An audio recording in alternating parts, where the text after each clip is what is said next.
Chapter 116. The Devil's in the Details. When we returned to the admin room, I was unsurprised to find that the 3 information orbs were no longer on my desk. No doubt, someone had come by and taken them to study while I was down in the world below with Leowin. Father, may I come out again? I heard her voice echoing out from inside me before I realized I hadn't summoned her out yet. Sorry, sure, still not used to needing to do this every time, I said as I called her out to appear in front of me. Leowin nodded with a faint smile, before turning her head to look at where the orbs had previously been. Given the pensive expression on her face, she was no doubt wanting to learn what I had shown myself able to do just now. Is it all right if I return to assist Mother? She asked as she looked at me. When I gave a nod, her smile grew further. She rushed to the door as I sat down at my desk. Next up on my agenda was a rather big step for me. Part of it included the creation of another goddess, so I grabbed the communication paper that Terra had created for me so I could send a message to everyone. I considered using the mental communication, but I was somewhat worried that doing so would send the message to everyone. I didn't exactly want to broadcast the creation of a new goddess to all of Earth. Everyone, I'm about to create another goddess to govern a new planet. Anyone who'd like to take part can meet me in the living room in 10 minutes. After letting that note transmit to the others, I got up and began moving towards the living room myself. I really need to create an actual meeting room one of these days. I muttered quietly, shaking my head. I could worry about that after I was done with this. To my surprise, I actually noticed a couple of the doors down the hall opening up as I passed by, a few figures walking out to join me. The first was naturally Orivy, who happily jumped over to my side, holding my hand as we walked. So, we're getting another big sis now, huh? She asked with a wide smile. I chuckled slightly, shrugging my shoulders. Maybe. I haven't decided what kind of personality to give her yet, only the race. Orivy looked curious, but decided not to ask as she saw Irena stepping out of her room to walk with us.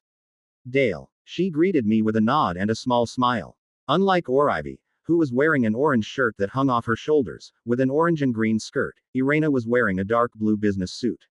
Just when I thought nobody else would be joining us, I saw another door open. This time, I almost didn't recognize the girl that stepped through. I could quickly tell it was Calliope, due to there only being one girl with teddy bear ears in the admin room, but her hair length and skin tone had changed quite a lot. Originally, she had been fair-skinned like the rest of the gods and goddesses. However, now she had a much darker skin color. And her hair, which had originally been down to the middle of her back, now just barely reached her shoulders. She wore a small red top and baggy blue cargo pants, a pair of uneven-length red gloves on her hands. Hey, boss, she said with a grin as she walked to join us. Like the new look? How did you even get a new look? I asked curiously. While I was surprised, the appearance did suit her. She was made to look like an Amazon, and the darker skin tone only added to that. Ah, Sis told us how we can change little aspects of our appearance. Baihena and I got so annoyed that our long hair was getting in the way of our spars that we had to go ask her for help. After all, we can't be damaged here, so we can't cut our hair normally. She explained, bringing a gloved hand up to hold the end of her hair gently. And the skin color? I asked, honestly more curious about that. Granted, the goddess I wanted to create would have a vastly different skin color than any of the ones present, but this seemed like the more drastic change with Calliope. Ah, that's a personal thing. More and more of my people are starting to darken like this as they move further south and expand Helios, so I figured that I'd change to match. Don't want to have them feel ashamed that they lost the image of their goddess, right? She answered with a slight shrug, as if it was nothing major. I see. It did make sense, and I couldn't really fault her for it. Besides, it really didn't look bad on her. I noticed Irena casting a glance over towards Calliope as we walked, seeming curious about something. However, she didn't speak before we arrived at the living room. When we got there, we found that nobody else was present. Looking around, I glanced back to the 3 that had come with me. Let's give a few more minutes for people to show up. But, otherwise it might just be us 4. Orivy, Irena, and I made our way to sit on the sofa, while Calliope sat herself down on the recliner. So, what kinda goddess you wanna make this time, Dale? Orivy asked with a hint of excitement as she faced me on the couch. With Irena on my other side, I couldn't exactly turn to completely face either of them.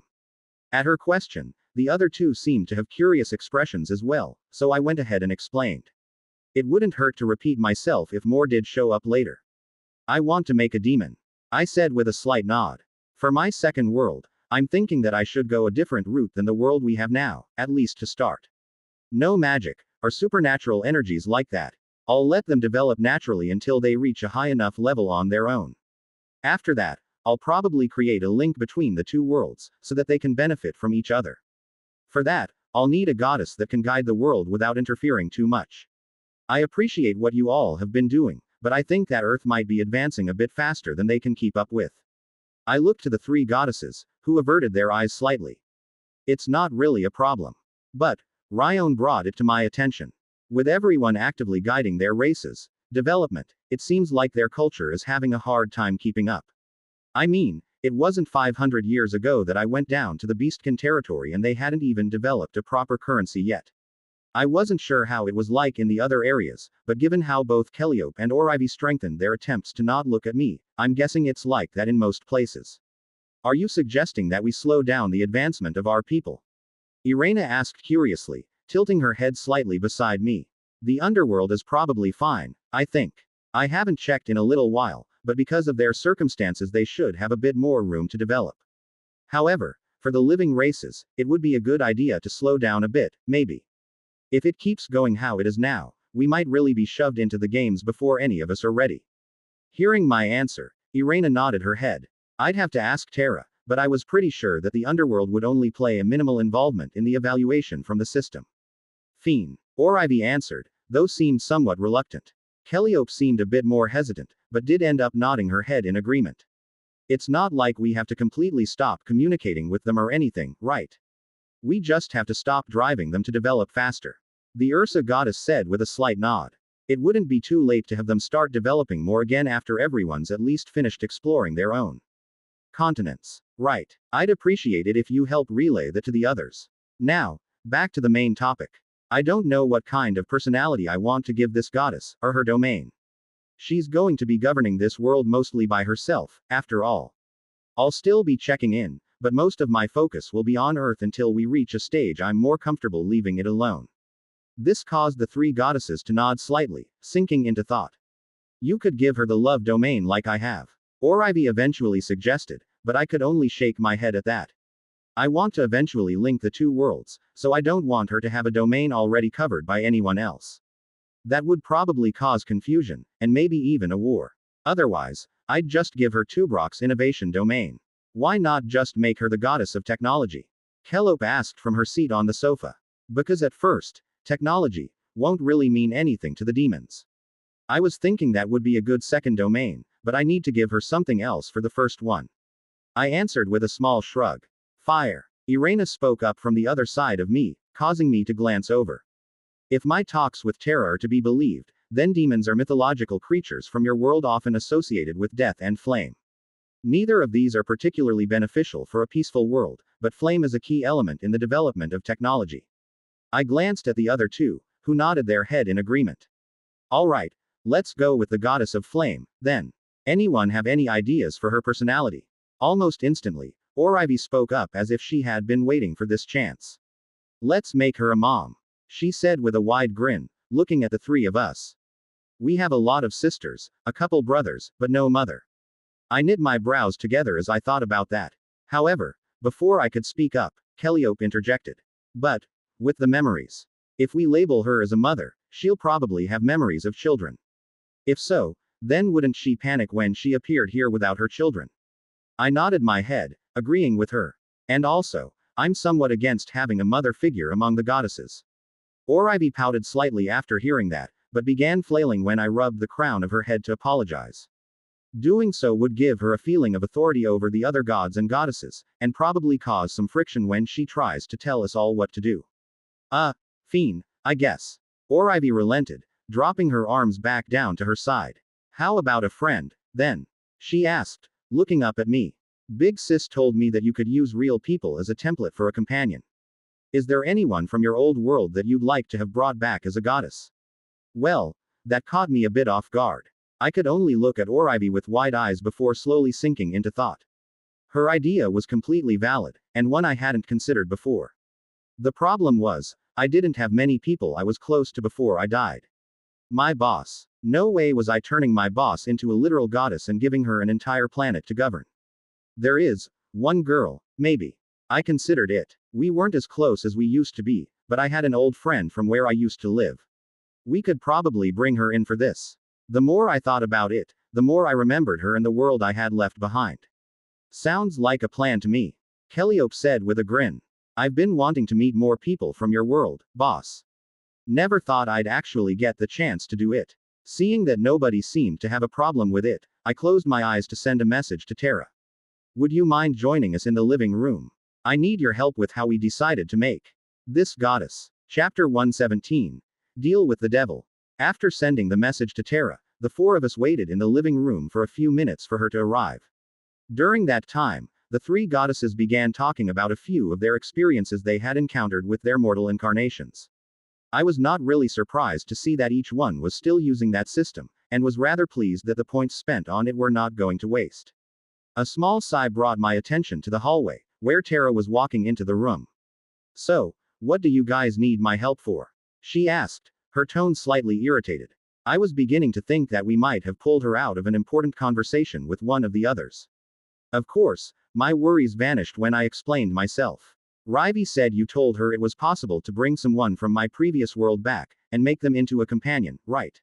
Almost instantly, her annoyed expression vanished into one of delight, and she nodded her head. You want to bring someone you used to know in as the demon goddess? She asked with a wide smile, confusing me somewhat with the sudden change in expression. That's right. Though, first, is it possible to talk to them before we do the whole companion ceremony? That way I can give them a bit of a warning, and make sure that they are fine with getting the job. This was honestly something I worried about, because the person I had in mind might be too attached to her family and friends to accept the job without them, and there was no way that I could afford just constantly bringing in more people. Not to mention the headache that it would cause. Tara nodded her head again. That's right. This is something that you can only really do when you are using an actual person, and not creating the personality from scratch. All you have to do is buy the personality first, and you will have the option to go talk to them. Just keep in mind, if they reject the offer, and you end up selling her back to let her rest in peace, you'll only get half the points back. That was fine with me. If they really didn't want the job, just losing out on 10 points wouldn't be that much of a loss. Alright, thanks. Then, since you have the archives, could you get me the profile to use for Ashley Newman? This was the real reason that we needed Tara here, aside from confirming that I could talk to her before giving her the job. The rest of us don't have the records of anyone from the past worlds. Tara closed her eyes, seeming to focus. That shouldn't be too hard, she muttered, holding her hands out in front of her, palms facing upwards. Above her hands, a giant book took shape, bound in leather with a golden lock holding it shut. Once the book was fully formed, Tara's eyes opened, and she looked at me with a smile. I see why you picked her. She should do just fine, she said confidently as she set down what was quite possibly the biggest book I had ever seen on the table. I couldn't help but remember how the personality profiles for Acalia and Calliope had only been a few carefully written pages, yet this book had to number in the thousands, maybe even tens of thousands of large pages. Is it really that much? I asked as I looked at the book in surprise. That's right. Every detail of her life is written down in there, from her birth to death. I don't have access to someone's private thoughts, but if it was even somewhat expressed, it is written there. That is everything you need to perfectly recreate her soul at the moment of her death. Tara answered with a nod, smiling and standing back. I nodded my head slightly as I stood up, walking over to the book. I was just about to open the system and buy Ashley's soul when Tara suddenly spoke up from in front of me. Mind looking this way for a moment? I blinked in surprise, looking at her. Instead of doing anything that I might have been expecting, she simply smiled, and then turned to run off. I'll be back in a little bit, she called back, her tail swaying behind her. I could hear Orivy and Calliope giggling to themselves, while Irena and I just watched her leave without a clue what just happened. Okay. Back to business. I went ahead and purchased the personality for Ashley Newman, using the profile that Tara had provided as the template. I really hope that she isn't messing with me, if this turns out to be some fat dude in his 60s. Blank, underscore, blank, underscore underscore. Everything had been going great for Ashley, ever since she began college several years ago. While working to get her major in business management, she began working at a part-time job as an intern to gain experience. After 3 months, she was officially hired at the game design company she had been interning with as an assistant supervisor. Within 2 years, she had her own team, and within 2 more her team had begun to work on their own title to be released. In her college, she was still the top of her class, having already completed her bachelor's degree, and was working on her master's. Although her schedule was difficult to balance, to her it was completely worth it. Yet, everything changed one day. She wasn't exactly sure what happened, really. One morning, she got home from work, and was getting ready for bed. Then, after laying down, there was just nothing. Ashley awoke in an empty void of gray mist, feeling like she might be trapped in a lucid nightmare. Hello, she called out fearfully, not knowing what was going on. The last thing that she expected was that the void would actually answer her. Hey, Ash. The voice was familiar, yet soft enough that she almost didn't notice it. Turning her head, she saw a man standing not far from her. Wearing a purple shirt and blue jeans, and casting a warm smile towards her. His body shape was different than what she knew, but his face and his voice reminded her of someone. Dale, is that you, or am I dreaming still? As a test, she reached down to her arm and pinched herself, frowning when she failed to notice any pain. Ah, sorry, but you're not dreaming. You just can't get hurt here. Dale answered, seemingly awkward in his tone. We've got a few things to talk about, Ash. Big things. It had been a few weeks since the last time that they talked to each other, mostly because her schedule was just too busy to have much time for long-distance friends. Yet, she seemed to notice that something had changed about her old friend since the last time they spoke. Dale, what's going on? Well, there's really no easy way to say this. He lowered his head in thought, before giving a mild shrug. I sort of caused the end of the world by accident. If her jaw was physically capable of hitting the floor, it would have by now. Yeah, apparently. God ran out in front of my truck, and got the pancake treatment. Dale, that's not funny. I really wish I was joking. He responded, though part of her felt like he didn't mean that. He seemed happy now. Whenever she had talked to him before, he had always been fairly depressed. Unlike Ashley, his life had never really gone anywhere. Okay, so why are we here? Is this heaven, hell, limbo? Ashley asked as she looked around at the gray mist. If this was a dream, there was no harm in humoring it. If not, she needed to get any information she could. Well, apparently, he who kills God, becomes God, so to speak. Dale said with a light shrug. After the accident, I had to create my own world, and a bunch of stuff has happened. Since then. Right now, I'm in the process of making a second world, but I want to place someone I trust in charge of it. According to his words, Ashley could clearly understand that he had been doing whatever he had been doing for quite a while. So, why haven't you come looking for me before? She asked. I couldn't, really, he said while scratching the back of his head awkwardly. Capitalism is a big thing, even with stuff like this. I can't afford to just bring people back all the time. Honestly, I wouldn't have even had the chance to see you again, but. You want me to run a world? Ashley raised a hand to stop him, reiterating what he had said before. You want me to become some kind of goddess? The idea was not entirely unappealing. Right. Though, not a human goddess. At this point, Dale seemed to avert his eyes slightly, but he could apparently feel her glaring at him to continue. I already have humans as a race in my first world, and intend for the two worlds to eventually meet. Can you imagine the field day scientists would have if they found a completely identical species on another world? Well, he did have a point. Okay, so what kind of goddess do you want me to be? A demon. He answered immediately, seemingly sure of what he wanted to say from the beginning. Not a magic. Sell your soul, demon, though. I've got enough magic with the first world. This is going to be a world of technology, like ours was.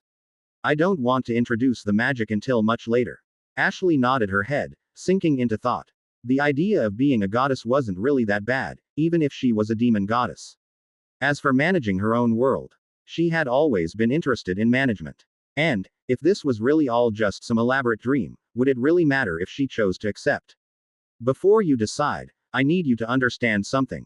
Dale suddenly spoke up, breaking Ashley out of her thoughts. I can't bring back loved ones on a whim. Everyone in the old world is already gone. I don't want you to misunderstand and think that I'd be able to bring back more people for you. Although the words he said seemed harsh, she could see the regret in his face, as if he himself wished his words weren't true. This made her think of it in a different way. If it really was all real, would she want that? Would she want to be brought back without her family, her friends? If Dale's words were to be believed, she had already been dead for some time. However, if she refused, all that awaited her was death once again. She subconsciously shivered as she thought about that. At least I went in my sleep. That was the only thought that could comfort her at that moment. I'll do it, she said, looking up to face him. She knew that he was in no way threatening her. There might be a hidden ultimatum in this offer, but ultimately, it really was just an offer at a second life. It was her decision whether or not to take it. There anything else I should know? Well, Dale gave another sigh as he seemed to consider her words. You're going to have to be trained after becoming a goddess. There are a lot of things that they can do that you won't be used to, and it might overwhelm you at first. I also need you to understand that I have something in mind for this second world, so I'll need you to do your best to follow along with it. That'll mean minimal interference, unless there is an end of the world calamity or something. Ashley knit her brows together as he said that, but then relaxed slightly at his next words. But, that's not to say you won't have anything to do. I have a system set up where you will be able to live out a full life as a mortal whenever you want, whether it is in my first world or the one you'll be managing. You'll also be able to interact with me and the rest of the Pantheon, so there is plenty to do besides just watching your world grow. His words did seem to relieve some of her tension, causing her to nod her head once again. Okay, I think I can agree to that. Now, what comes next? When he heard that question, Dale smiled. Now, I make you into a goddess. Chapter 118. Happiness. Once I was out of the gray landscape, I immediately went to work buying the body for Ashley to use. In order for it to be comfortable for her, I decided to keep her general body shape, based on the image of herself that she projected in the mindscape just now. Of course, there were going to be some key differences. Most notably, her skin was a deep red. Aside from that, I wanted the demons to be able to naturally fly, so I gave them wings. I recalled reading before that typical fantasy representations of angels and demons were impractical, because their wingspan couldn't support sustained flight, so I made sure the wings were large enough to do so. However, at the same time, they shouldn't interfere with routine actions. For that reason, I created a thin bone structure along the top edge of the wings that would allow it to collapse in on itself, taking the appearance of a fleshy cape. To hold itself in place easily, there were two dull hooks at the ends of each wing that could latch onto her shoulders. Naturally, this means that they also had to have tougher skin so that resting their wings like that wouldn't be painful, but I'd take care of that when I made the race itself. Next up, I created a pair of upwards curving horns on top of her head, poking out of her dark red hair. And to finish it off, a thick tail sprouting from the small of her back. Not the stereotypical thin tail with a heart-shaped tip, but something more akin to a lizard's tail, without the scales. This was easily the most detail I had put into any god, goddess, or race in general, yet I did not find it at all difficult. Part of me suspected it was because of the martial art I had started training in, allowing me to handle multiple tasks easily enough to take care of all of this. Either way, within a few minutes of finishing my conversation with Ashley, I had created her body. Without hesitation, I went ahead and purchased the body as I had designed it, and those of us in the room watched as the golden light descended from above. Slowly, it began putting the body together piece by piece. Once it got up past her thighs, I realized that I had forgotten to include clothing in the design, yet the problem seemed to take care of itself. The outfit that manifested around Ashley's body was by no means modest. Her top was little more than a dark purple bra, bandaged sleeves covering either arm. A metal plate covered her crotch, with straps leading back behind her. Below her thighs, her legs were covered in purple cloth, with a steel-plated armor covering her shins. On her feet were matching purple high heels, and draped across her shoulder was a simple hood. Once the golden light had finished its work, I saw as Ashley slowly opened her eyes. Since I was standing in front of her, naturally I was the first thing she saw, but when she began looking around she caught sight of the other goddesses in the room. Dale, did you really just want me for your harem? She asked in an incredulous tone. And why is there a little kid here? After saying that, she turned to look at me in accusation, before seeming to notice something out of place. Before I could respond, she jumped in surprise as she looked down to see her tail brushing against her leg. Holy crap, I have a tail, she exclaimed, before glancing at the rest of her. Holy crap, I have wings. The moment she noticed their existence, her wings seemed to fully extend outwards, or at least attempt to. With her wingspan, her wings ended up smacking against the walls of the room before they were able to extend all the way. Yoch, that's uncomfortable, she muttered, mostly to herself as she began to twitch her wings, likely trying to get control of them. Thankfully, none of the goddesses had been seated in the line of fire, though Calliope's chair had been fairly close. Hey, watch it there, she called out, ducking to the side as one of the wings flew past her.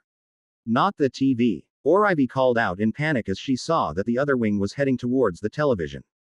Before the wing had the chance to knock it over, a glass dome seemed to form around it, blocking it from harm.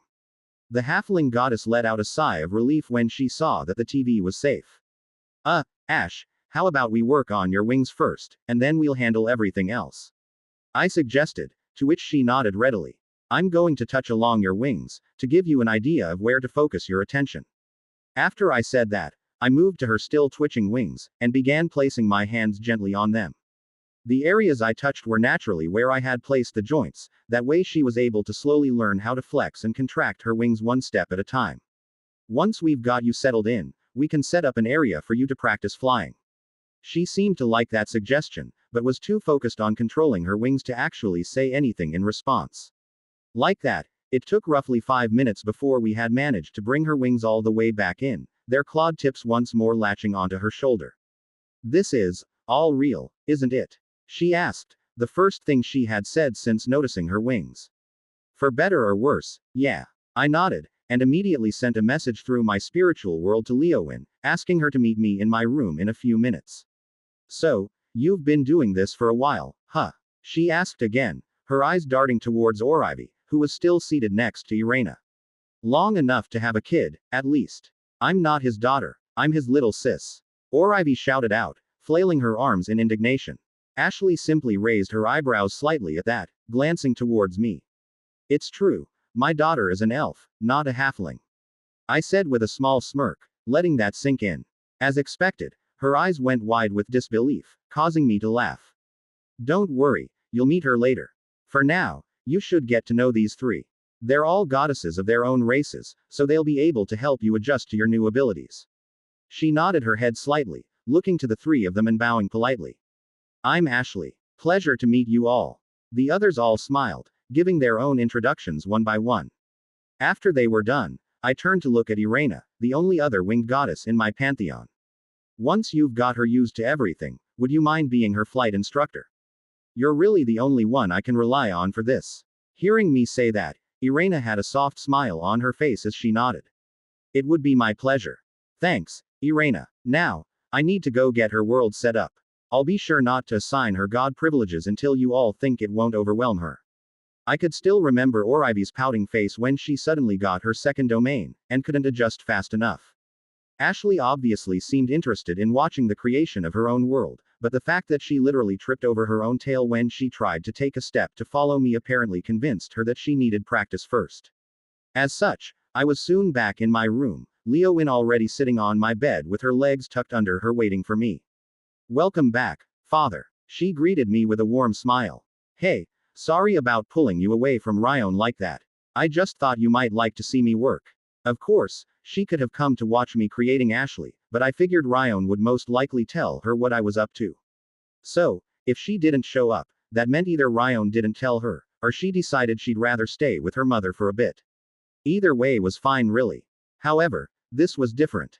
By now, I'd made a dozen gods or goddesses, but this was only the second time I had ever created a new world.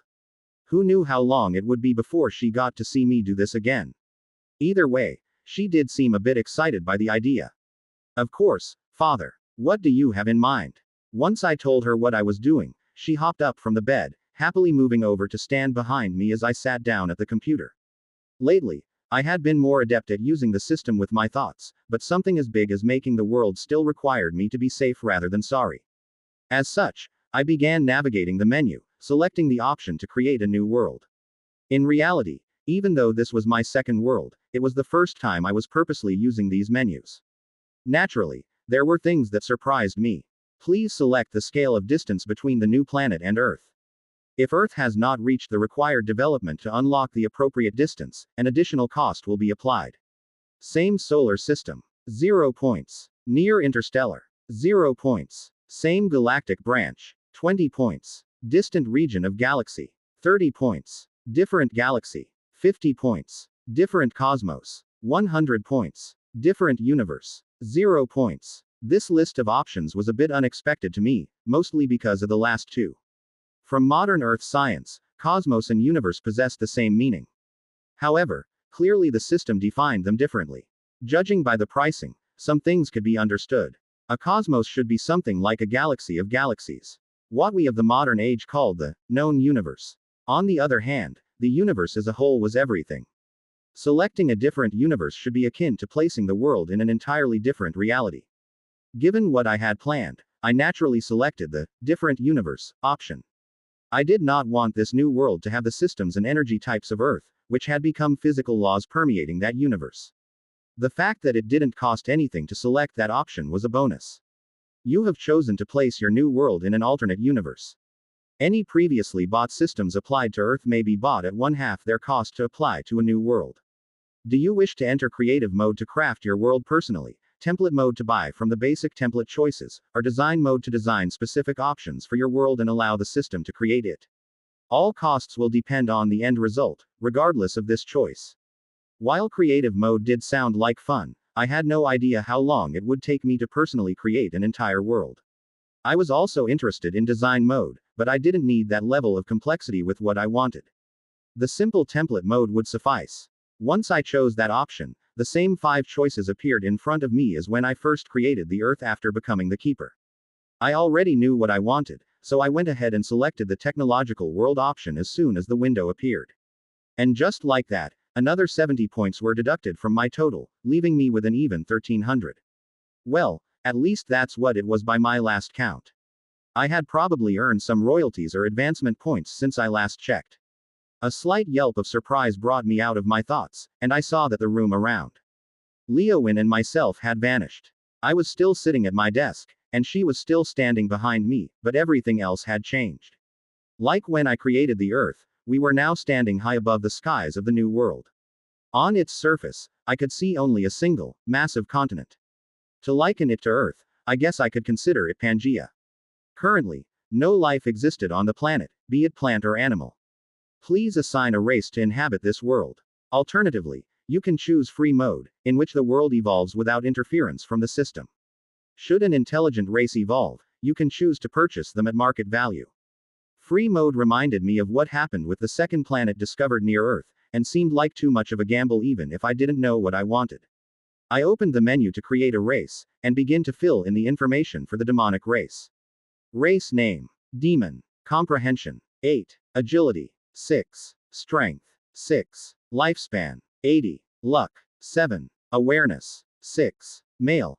Female ratio: 1.05. Example adult male. Example adult female. Racial abilities. Given that they weren't getting the game world system like Earth was, I decided to increase their base stats to be slightly better than humans. Although it caused their price to increase to 25 points, it was a good investment. For the examples, I naturally used Ashley as the female example, and a more buff male version as the other. In the process, I gave each denser skin in order to properly withstand their wings latching onto them. All this time, Leowin had been staring incredulously down at the world below, as if trying to memorize every detail of it with her eyes. Wow, she muttered under her breath as I finished purchasing the race. Just watch, you haven't seen anything yet. I chuckled, causing her to finally remember that she wasn't alone here. She looked up at me in confusion, before I pointed downwards. As she looked back down, her eyes opened wide in shock. The lifeless planet had begun rapidly revolving. The massive continent was broken apart, pieces drifting about aimlessly before they eventually came back together. A dense greenery started to cover the land, plants and animals appearing to evolve gradually. I paid as close attention to this as I could, since the process had not been this natural the first time. Was it a special service to a new keeper that gave them an easy start on their first world? When I first made Earth, the people had simply appeared on the planet, along with the plants and animals. I had no doubt that the system still tracked their evolution beforehand to create the setting, but the visible process was different. By the time the planet stopped moving, I could tell an obvious change had occurred. Looking closely, I was able to zoom my vision in and spot various red-skinned individuals walking about. Some were flying through the skies, others roosting in caves. All in all, there was a minuscule population compared to the size of the planet. Pulling up the population chart, I was able to confirm that there were only 15,000 demons living on the planet below. This was roughly what I had expected, based on my first experience. However, the next window wasn't one I saw at that time. Please designate a name for the new world. Naturally, I considered calling it Hell, but thought that might be a bit cruel towards Ashley. Instead, I decided to leave it up to someone else, because I wholly acknowledge my terrible naming sense. And since Ashley was still busy learning how to be a goddess, Leowin, any ideas for a name for the planet? The elven woman was startled by my sudden question. Me, father. Are you sure? She asked, looking at me. I suck at picking names, I admitted. Okay. How about Desbar? She suggested, seemingly throwing out a random name. Yet, when I heard it, something clicked in my mind. Desbar was the elven word for new beginnings. I nodded my head, entering the name. Although it wasn't the most creative name around, neither was Dirt, which is essentially what our world was called. At the very least, this sounded cooler. New World Desbar has been registered. There was a light fanfare from the emptiness around us as the last message flashed, startling myself and Leowin. However, a few moments later we were back in my bedroom, the familiar wooden floorboards beneath our feet. On the screen, I saw a new tab at the top of the map window, which would allow me to change the maps between worlds. So, what did you think? I turned to ask Leowin, only to nearly stumble out of my chair when I saw Tara standing there beside her. My reaction obviously startled Leowin as well, but she let out a cry of surprise when she found Tara standing there herself. What was that for? I asked as I steadied myself, earning a small laugh from Tara, who grinned happily at me. For the moment, asking her about the universe and cosmos stuff started to take a backseat in my mind to wondering whether or not I could really die of a heart attack in the admin room. I wanted to congratulate you, Dale, she said, causing me to look up at her curiously. I've been preparing something for you for a little while now, a sort of graduation present. It was only now that I noticed Tara had her hands behind her back, seemingly holding onto something. Tara, why does it sound like you're going away? I asked, and couldn't help but feeling worried. Part of me knew it was unrealistic to expect her to go away. I knew system companions didn't just leave like that. Yet, her words gave me that kind of feeling. Going away. She looked down at me, confused. You think you could get rid of me that easily? I'll have you know, mister, I plan to stick around for a long time. As she spoke, her smile once again returned. You're just no longer a basic keeper. Seeing that I still had no idea what she was talking about, she explained with a happy tone. One of my jobs as a system companion is to guide you along as a keeper, and make sure that you understand your powers and abilities. This is something you've known all along. What you didn't know, or maybe never realized, is that I also watch your performance. Well, that I did realize, I mean she was pretty much there for every major event until recently. Yet, I didn't stop her as I wanted to figure out where this was going. When a keeper becomes familiar with their own abilities, and becomes more capable of doing things on their own, a system companion is able to award them an achievement. As she spoke, a blue flash appeared as a window appeared in front of me, yet I brushed it aside to finish listening to the explanation. You've made mistakes, you've asked others for advice and confided in them. Yet, you've been acting on your own ideas, without needing me to tell you how to do any of the basics for a while. You've even started using the system without always needing the interface. While she was talking, I began to realize that it wasn't just happiness in her voice, but pride. She seemed proud of me for the progress I've made on my own, like a parent watching her child doing well in their studies. Though, maybe that was a bad example, seeing as she was the closest thing I had to a girlfriend. Because of all of this, I am happy to be able to officially recognize you as a true keeper. She said, bringing the object out from behind her back. This is something that the previous keeper never achieved, because he had no interest in this position. I really am happy that you were able to come this far, so I prepared this for you. When you called me earlier, I was worried that you were going to need my help creating another personality like I did with Kelliope and Acalia. When I found out it was something you really weren't able to do without me, I was reassured that the time was right for this. Once she handed me the object, I was able to tell that it was a framed picture, though one that I knew had at least some level of manipulation done to it. Tara, I couldn't quite find the words to describe it as I looked at it, feeling a smile tugging at my lips. This is our family, Dale. She spoke softly, placing a hand on my shoulder. In the picture, there was myself and Leowyn, as well as each and every god and goddess. Even Ashley was included, looking like she had been there from the very beginning. We may not be a normal family, but I like to think that's what we've become. A family that can rely on each other to do anything. I nodded my head faintly, tracing my hand along the edge of the picture. To me, this was probably the best gift that I could have gotten. Something that could make me feel like this was truly a home, and not just somewhere that I was living with a bunch of other people. Without saying anything, I got up from my seat and walked out of the room. Although I passed a few of the others on the way, none of them stopped me. Maybe it was the look on my face, or their own curiosity, but they ended up following me. By the time that I got back to the living room, Ashley was sitting on the couch with Orivy and Irena, with Calliope having left. Aside from them, most of the others had ended up following me. When I moved to the wall, they seemed to understand something. After I hung the picture up, I saw as the blank background shifted, blending in with the wall. It looked as if we were all simply standing on the frame. I felt a hand on my shoulder, and turned to see Ashley looking at me with a small smile. Looks like you finally found some happiness, huh? Hearing her question, I could only nod slightly.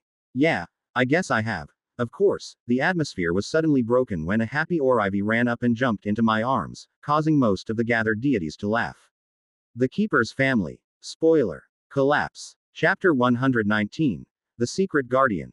After spending a little bit of time with everyone, I managed to pull Tara off to the side, wanting to get her to help me with something. Assuming that what I wanted was even possible. What's up? She asked, a pleased smile on her face. I took a deep breath, doing my best to calm myself. As happy as I was over the gift that she had given me, I needed to focus. I want to do something with Ashley's world, Desbar. But I wanted to know if it was even possible, first. Tara nodded her head slightly, crossing her arms beneath her bust. All right, what do you have in mind? I want to make it so that any points she earns from technology advancements go into a separate pool of points, which she can use to purchase things like cultural directions for civilizations. This way, she'd still be able to have at least some control over her world, and would not be restricted to simply watching it grow passively from the background. Tara nodded again, looking down in thought. Well, she won't be able to buy anything from the market. Even Ryan, with her domain of wealth, can't buy from the market directly. She can make local purchases though. Spawn pre-bought entities or events, or like you said, adjust the culture of a group of people. I can set that up easily enough. Do you just want to include the advancements from Desbar in it? I considered the options for a moment. The world achievements can contribute to that as well. But if it happens to get any keeper achievements, that will go to the main pool. I just want to make sure that she has some say in her world, without her having to go down and handle things from the ground. Tara's smile widened slightly at that. I understand, Dale. Don't worry, I'll take care of it. Once she's done learning how to control her body, I'll take her through a crash course in being a keeper. Or at least, keeper middle management. I chuckled slightly at that. Thanks. She's probably going to want to keep fast forwarding for a while like I did until they advance more. Tara nodded her head, and walked back to the group, while I made my way towards my bedroom. I still had a few things to take care of that I had been putting off. First of all, I raised the level cap, bringing it up to 250. That would give the people a little more room to grow like Bihana suggested, and wouldn't leave them stagnated too soon after completing their basic education. Next, I did a quick fast forward of 100 years. By now, there has been time for word to spread to everybody about what I wanted to do in regards to advancement, so fast forwarding here would cut down on the time that they would have to actively go without participating in their civilizations, from one viewpoint at least. With that out of the way, I took a look at how the world was developing, quite interested to see how the changes had played out. Blank, underscore, blank, underscore underscore. Following Leowyn's death, the lands of Gandor were quiet. She could be seen as a true hero, the first true hero that the elven race had ever known. For all her life, she had faced threats that could destroy the entire kingdom and everyone in it. And in her death, she took out the greatest of these threats, a beast that would have had no equal if left unchecked. In the eyes of the queen, it was Leowyn's achievement which opened the path of strength for her people. For it was only when news reached her ear of her most trusted aide's death that the pinnacle was raised once more. This was a feat that was no lesser than her slaying the dragon, because this would allow them to raise a new generation of elves that held the same power. Since then, every year on the day of her fateful battle, a festival was held throughout the lands. Only the most necessary of jobs were to be done on that day, such as defending the cities from monster attacks. This was Shiwin, the Festival of Stars. Dedicated as a holy day to Ryon, and a memorial to Leowin, it soon became the most popular holiday within the elven lands. On the day of Shiwin, all families came together, remembering what was given so that they could have these peaceful days. And at night, they would exchange gifts that they crafted or bought, trophies of their hunts, or just spent their time celebrating. Ryon's own daughter had died to protect them, so how could they not cherish the family that had been saved? Blank, underscore, blank, underscore underscore. In the northern plains of Akal, just south of a great forest, a group of hunters had gathered. Most of them were Lycan and Felon, their heightened senses and reflexes offering them an advantage in the terrain that they were journeying to. At their front stood a lone Lycan female, her leather armor dyed black to match her hair. All right, everyone. Today's mission is to investigate the Forest of Shadows. She told everyone, her voice calm. Murmurs broke out among the crowd as they heard that. There have been reports from scouts claiming that a great beast hides within these woods. Children who have journeyed near the forest have gone missing. I won't lie to you all, I don't know what we are facing. Nobody has ever seen the beast directly, only heard the sounds of its battle. However, for the safety of our fellows, for our children, we have to put an end to this. As she said that, the group of hunters let out a collective agreement. To the north, several dozen kilometers away, a lone kitsune with golden fur sat atop a high branch at the edge of the forest, his eyes glowing with a faint blue light. He could hear the unfamiliar voices, their language unclear to him. Yet, how they held their weapons, how they looked towards his woods, he knew their intent was to attack. His eyes dimmed, revealing their amber shade as he stood. Reaching into his satchel, he pulled out a thin slip of paper, strange red markings drawn on top of it. Standing up, he turned to the side and placed the paper against the tree, where it adhered to the bark easily. He filled the paper with his chakra, activating the hidden effect within, before beginning to speak. Lord, a group from the plains is gathering to invade the forest. What do you want me to do? He asked reverently. Soon, the red markings let out a similar blue glow as his eyes previously had, and an aged voice spoke from the paper talisman. I see the situation. Remain hidden for now. If they attempt to harm the forest, you know what to do. Remember, we are protectors, not warriors. As long as they do not attempt to harm us or our lands, we will simply remain the silent guardians of old. Such was the will of Dale, and the will of every chief since. The man hesitated for another minute, before nodding his head. Very well, Lord. I'll continue to observe for now. When the blue light of the talisman faded, he peeled it from the tree and placed it back in his satchel, turning again to face the people of the plains. It was not long before they set out, journeying in a dense group for protection. Once they entered the forest, they began to spread out slowly, unaware of the man watching them overhead. By now, he had already vanished from the nearby trees, remaining hidden and watching from afar. No matter how they searched, the hunting party was only able to find the tracks of common beasts and monsters. Nothing large enough or strange enough to explain the reports that they had heard. For a moment, they considered scaling the trees to investigate the possibility of a snake, spider, or flying monster, but doing so would put them at a severe disadvantage in terms of mobility if they were attacked. It was better to return to town empty-handed than to return without a full party. Though, they had not expected to find a priestess of Akalia waiting for them upon their return. To the Beastkin, the church held a strong position in their society, on equal footing with the kings and queens. If not for several people witnessing the divine punishment of those who sought to use their positions for evil, this trust would likely not have spread as wide. Sister. The leader of the hunting party clapped her fast against her chest and bowed respectfully to the white-robed Lycan. There is no need for that, Fennel. The priestess shook her head, a small smile forming on her face. She may not be a high rank within the church, but she could be considered in charge of this town's religious affairs. As such, she was used to being greeted like this. I come bearing a message for you, from the sister goddesses. The words struck like thunder in Fennel's mind, and she looked up in shock. No priest or priestess would ever dare to lie about such a message. Even purposely delaying its delivery would often result in a punishment of some form. Why would they have a message for me? She asked, fearing she had done some misdeed to earn their ire. It should be related to the journey your group just came back from. She answered calmly, that same smile on her face still. The sisters have spoken that people live within the forests, but they are not of the kingdoms. The children who have gone missing in recent times did so because they wandered too deep into the woods, and were attacked. These strangers saved them, and are tending to their wounds. When the children are fully recovered, they will be allowed to return. However, we are not to seek them out, for help or harm. This message has been passed to every king and queen, as well. Terra herself has declared that, so long as we respect their territory, they will become our greatest shield. In the future, when we face our greatest dangers, they will help us overcome. Fennel furrowed her brows as she listened to the message, but nonetheless nodded her head. Very well, I understand, sister. In her mind she had to wonder, though. In all of history, since the founding of the First Kingdom Terraria, there had never been another organized group of people outside of the kingdoms. Did that mean that they existed outside of the control of the goddesses? Yet, this message would indicate that the goddesses knew of them, and even thought very highly of them. As soon as they returned into the village, Fennel began making preparations. She set up a team to patrol the border of the forest daily, but gave them orders not to enter unless absolutely necessary. Hopefully, the words of the priestess were true, and the children would be returned shortly. Blank, underscore, blank, underscore underscore. Well, it looks like the ninja village is finally coming into play. I nodded my head slightly as I thought about that.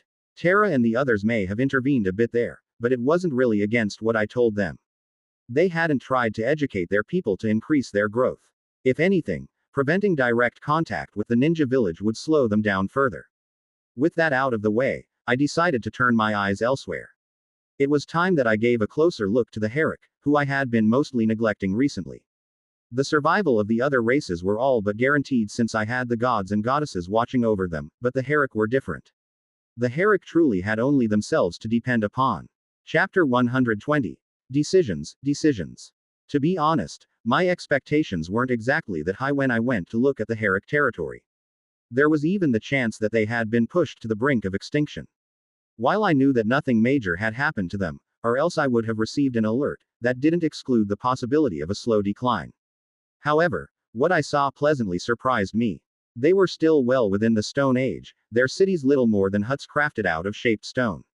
Yet, their numbers were beginning to grow. In terms of levels, they were still lower than most, having very few people reach the cap. But in terms of population, it had practically exploded. Compared to the other races, the Herrick had an environment which could be considered safe for them. The monsters in their area typically did not grow too powerful, so they were allowed to flourish.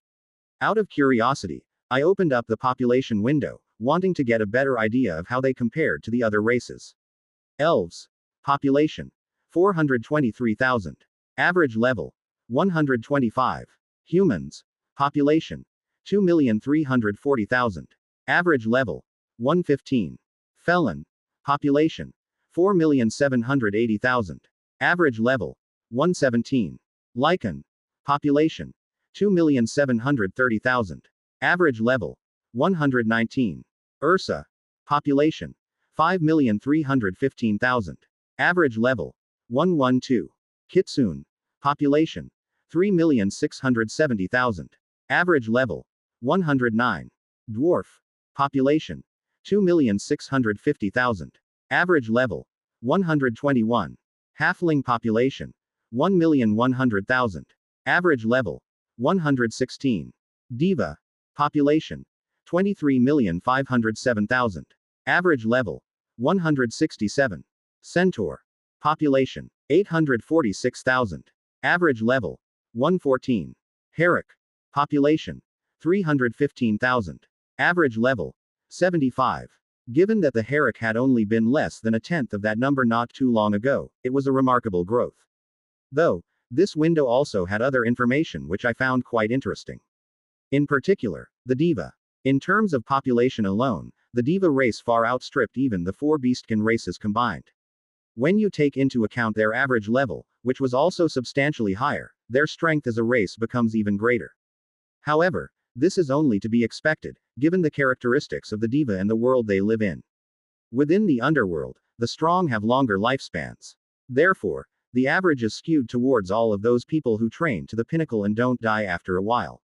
I wouldn't be surprised if there are still diva alive that were there 500, or even 1,000 years ago. The rest of the races were roughly what I had imagined, with the exception of the elves. Though their average level was second only to the diva, their numbers were far too low. The centaurs and halflings can be excused due to having had a recent war, but even they are pushing it. I couldn't help but worry that the elves would be treated badly once the races met one another, due to not having the numbers to fight back. For a moment, I considered putting them in a time zone and giving them a bit longer to grow, but ultimately decided against that. While it is one thing to do that for the centaurs, to enable them to catch up to the other races, doing it now for the elves would put them far ahead in terms of development. I just had to hope that they were able to overcome their weakness in the time they had left. This did, however, bring me another interesting idea to think about. Whether it was from Grimoire, or the information I had received on the KeeperNet, my world was starting to get to the point where I should become a lot more actively involved.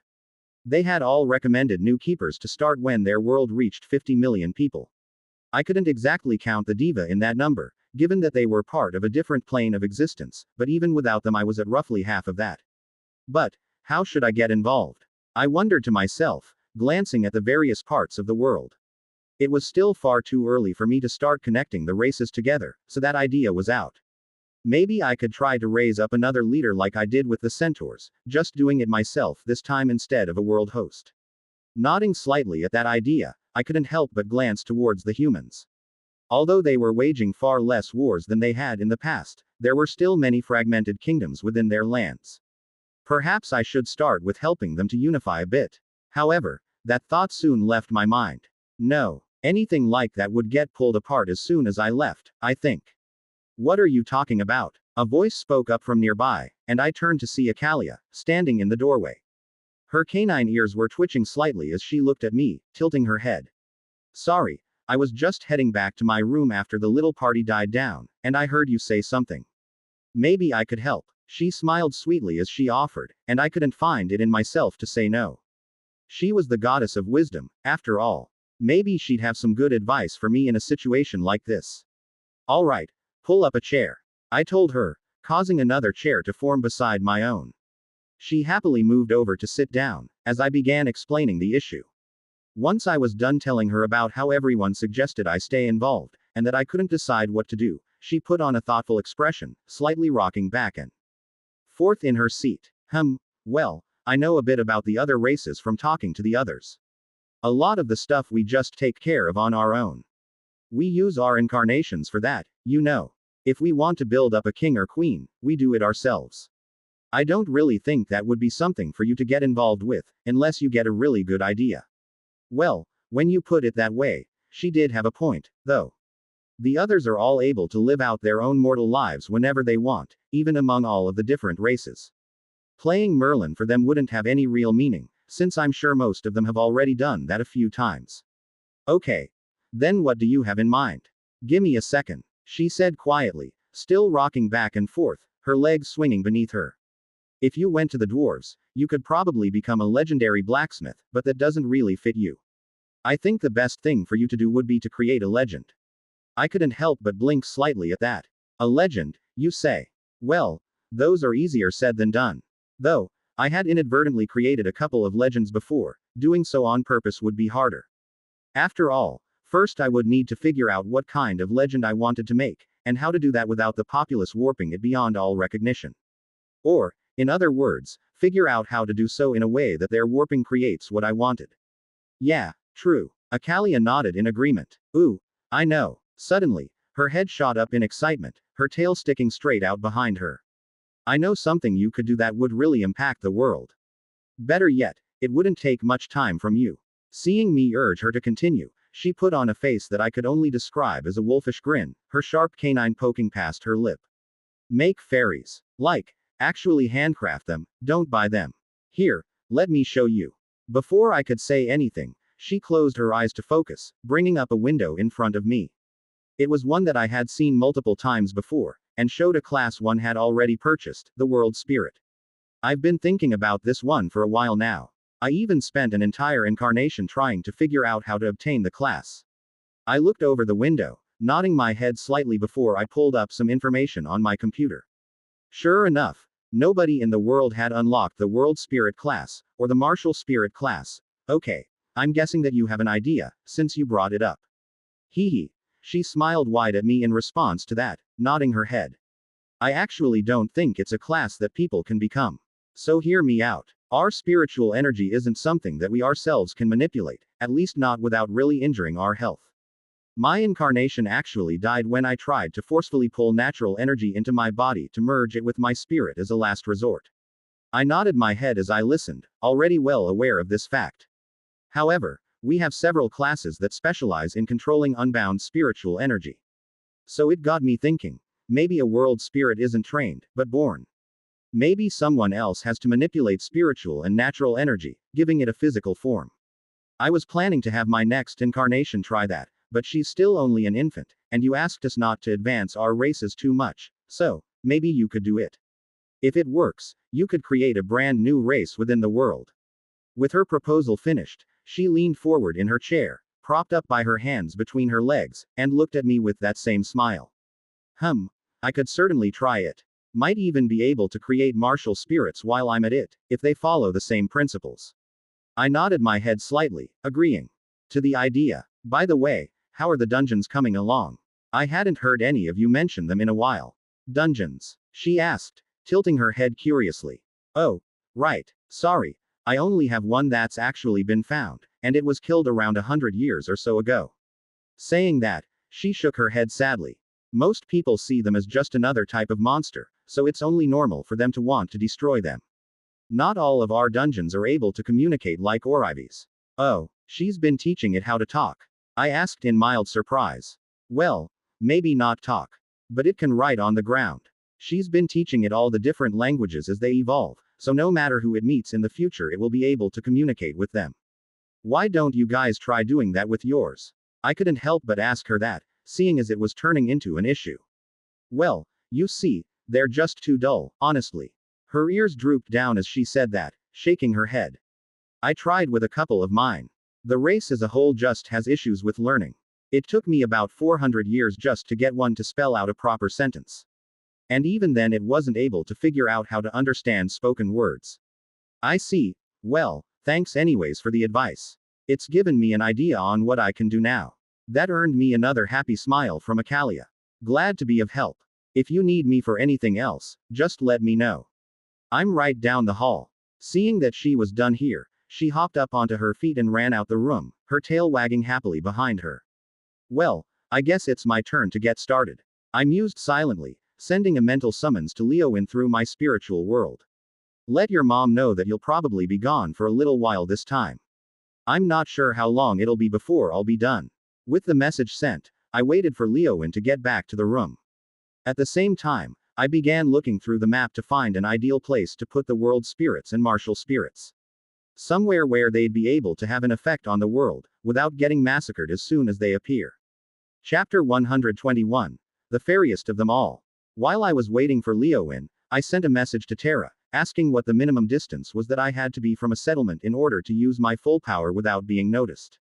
To my surprise, it was actually quite a long ways, roughly 500 miles for most races, and over 1,000 for the Herrick, due to their innate sensitivity. Either way, that gave me the starting point I needed to figure out where was safe to descend. Given my track record, I was worried that they might be able to sense my presence somewhat even if I was on the other side of the continent. Either way, once Leowin returned to the room and entered my spiritual world, I descended onto the human continent. The area I chose was a forest roughly 2,000 miles to the south of their southernmost city, so it should be more than enough distance for me to conduct this test safely. If not, then there was really nothing that I could do in secret anymore. I mean, 2,000 miles was half the continent back in my previous world. Father, what did you want to do down here? Leowin's voice broke me out of my thoughts, and I could faintly feel her confusion.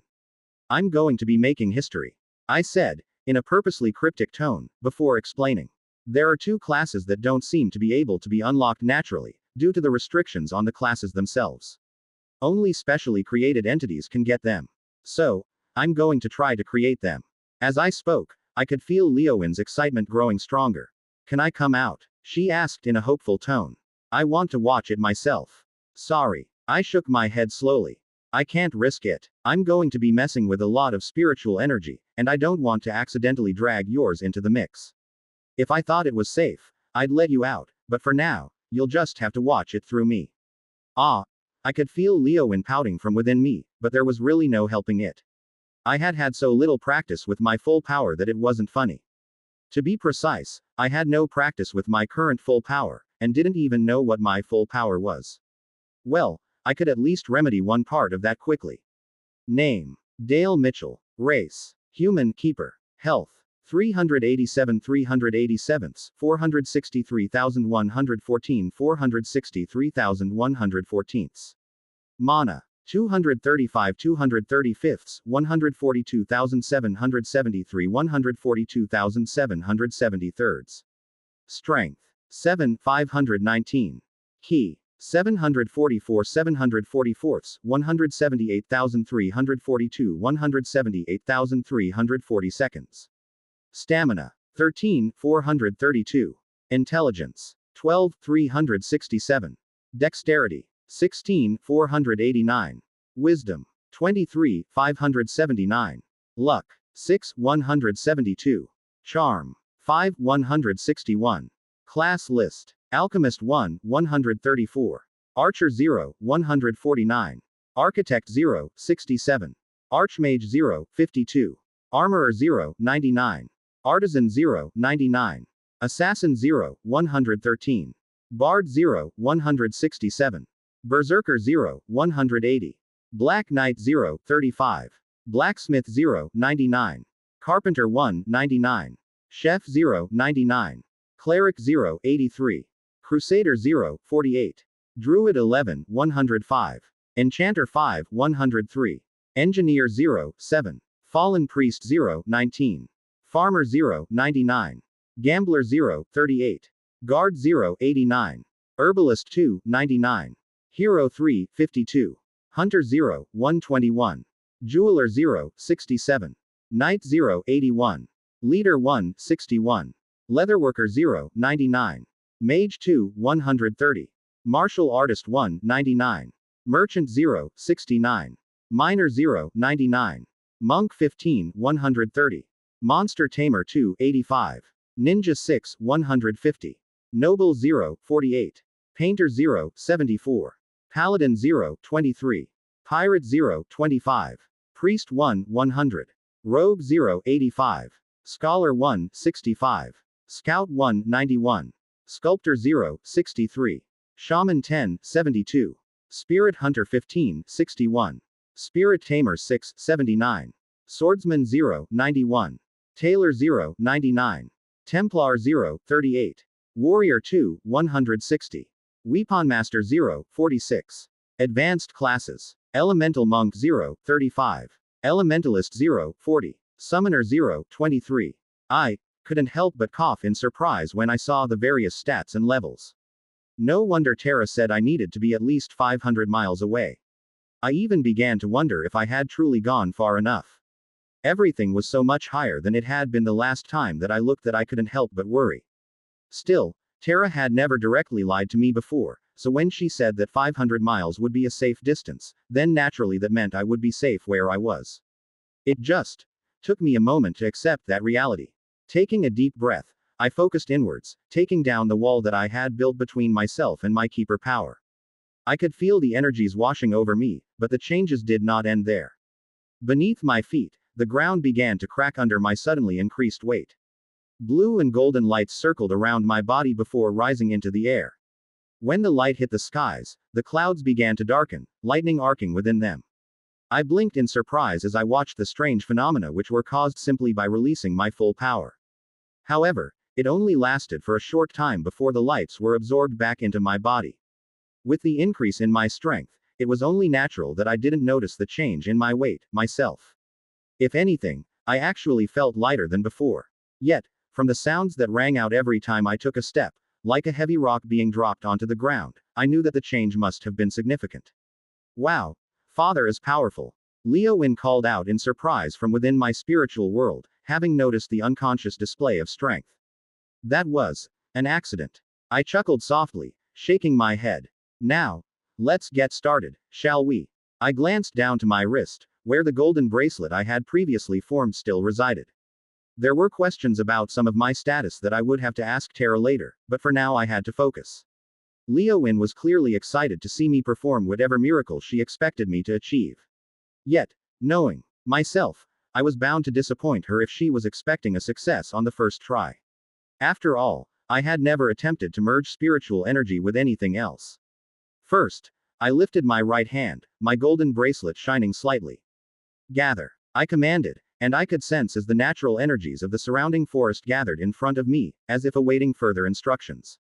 It was so dense that I could even see a hazy image with the naked eye, like the air had been scorched. Smiling slightly, I infused a small amount of mana into my eyes to begin looking around, finding all of the nearby spiritual energies. Since I was so far from a human settlement, I didn't have to worry about grabbing a sapient soul by mistake. Gather, I said again, though this time I was commanding in a different manner. Silver smoke filled my vision, rising up from every inch of the ground. No doubt, the countless little insects and other critters that would typically escape the notice of the patrols had piled up for a while. I wasn't about to complain, since it would give me the perfect materials for my own endeavors. As the smoke rose up, it began to gravitate towards me, much as the natural energy had. However, this process was far slower, as I did not have a convenient tool to help me control spiritual energy. At the same time, I was working to refine it, filtering it through my mana to work out the impurities. By the time the smoke arrived before me, it had turned into a large mass, several meters high. Although it appeared to be a solid in my vision, I knew that I would lose sight of it if I stopped channeling the mana to my eyes. Okay. I've got the ingredients, now how to make this work. For the spiritual energy, I knew that I would likely need the entire mass in order to create a living world spirit. The creature needed to have a physical form, and that required condensing the energy until it was a fraction of its current size. Now, that might not be the case when I create a martial spirit, but that is because Ki in itself is the essence of the physical. It might be able to make spiritual energy solid more easily. Anyways, for now I just had to be careful. Merge. I spoke softly, slowly gathering the natural energies around me and sending them into the mass of spirits. The important part right now was to find the formula that would allow spiritual and natural energies to mix. Go too far on one side, and the natural energies will be repelled. Go too far on the other, and I may just destroy the spiritual energy. Given that natural energy was far more abundant, I decided to start small on that one. I took control of the energies myself, focusing as I let them gently press into the mass of spiritual energy. Only once I felt that they were just barely starting to sink in did I relax my control, focusing instead on keeping the spiritual energies in place. Of course, the problem now was that I had no real unit of measurement for natural energy, unlike any of the other types. So it was hard for me to accurately note down what the ratio was, aside from an instinctive feeling. But if that is all I had to go by, then it is what I would use. Once I had the spiritual energy mass filled with natural energy, it became apparent that the two were still not mixing. Instead, it seemed to be a bubble of spiritual energy surrounding natural energy. Which is not what I wanted at all. I could come up with 3 possible ways for the two energies to mix, but any one of them failing would likely mean having to relocate and start from scratch. The first attempt I made was the most delicate, trying to modify the balance of energies to find the proper point for them to combine. If I were to take chakra as an example, then forcing the two together could end with explosive results, and instead a delicate touch was required. Unfortunately, this delicate touch soon showed more harm than good. As I was adjusting the ratio, moving the natural energies out of the bubble slowly in order to affect the balance, I noticed something strange. With the reduced resistance, the spiritual energy suddenly caved in on itself, attempting to reclaim the area taken from it. Naturally, this in turn caused the spiritual energy to temporarily condense. Ultimately, it resulted in the spiritual energy being torn apart by the rebound. With a slight sigh, I kicked off the ground and ran even further south, until there was enough spiritual energy nearby to try again. This time, I tried a more forceful method.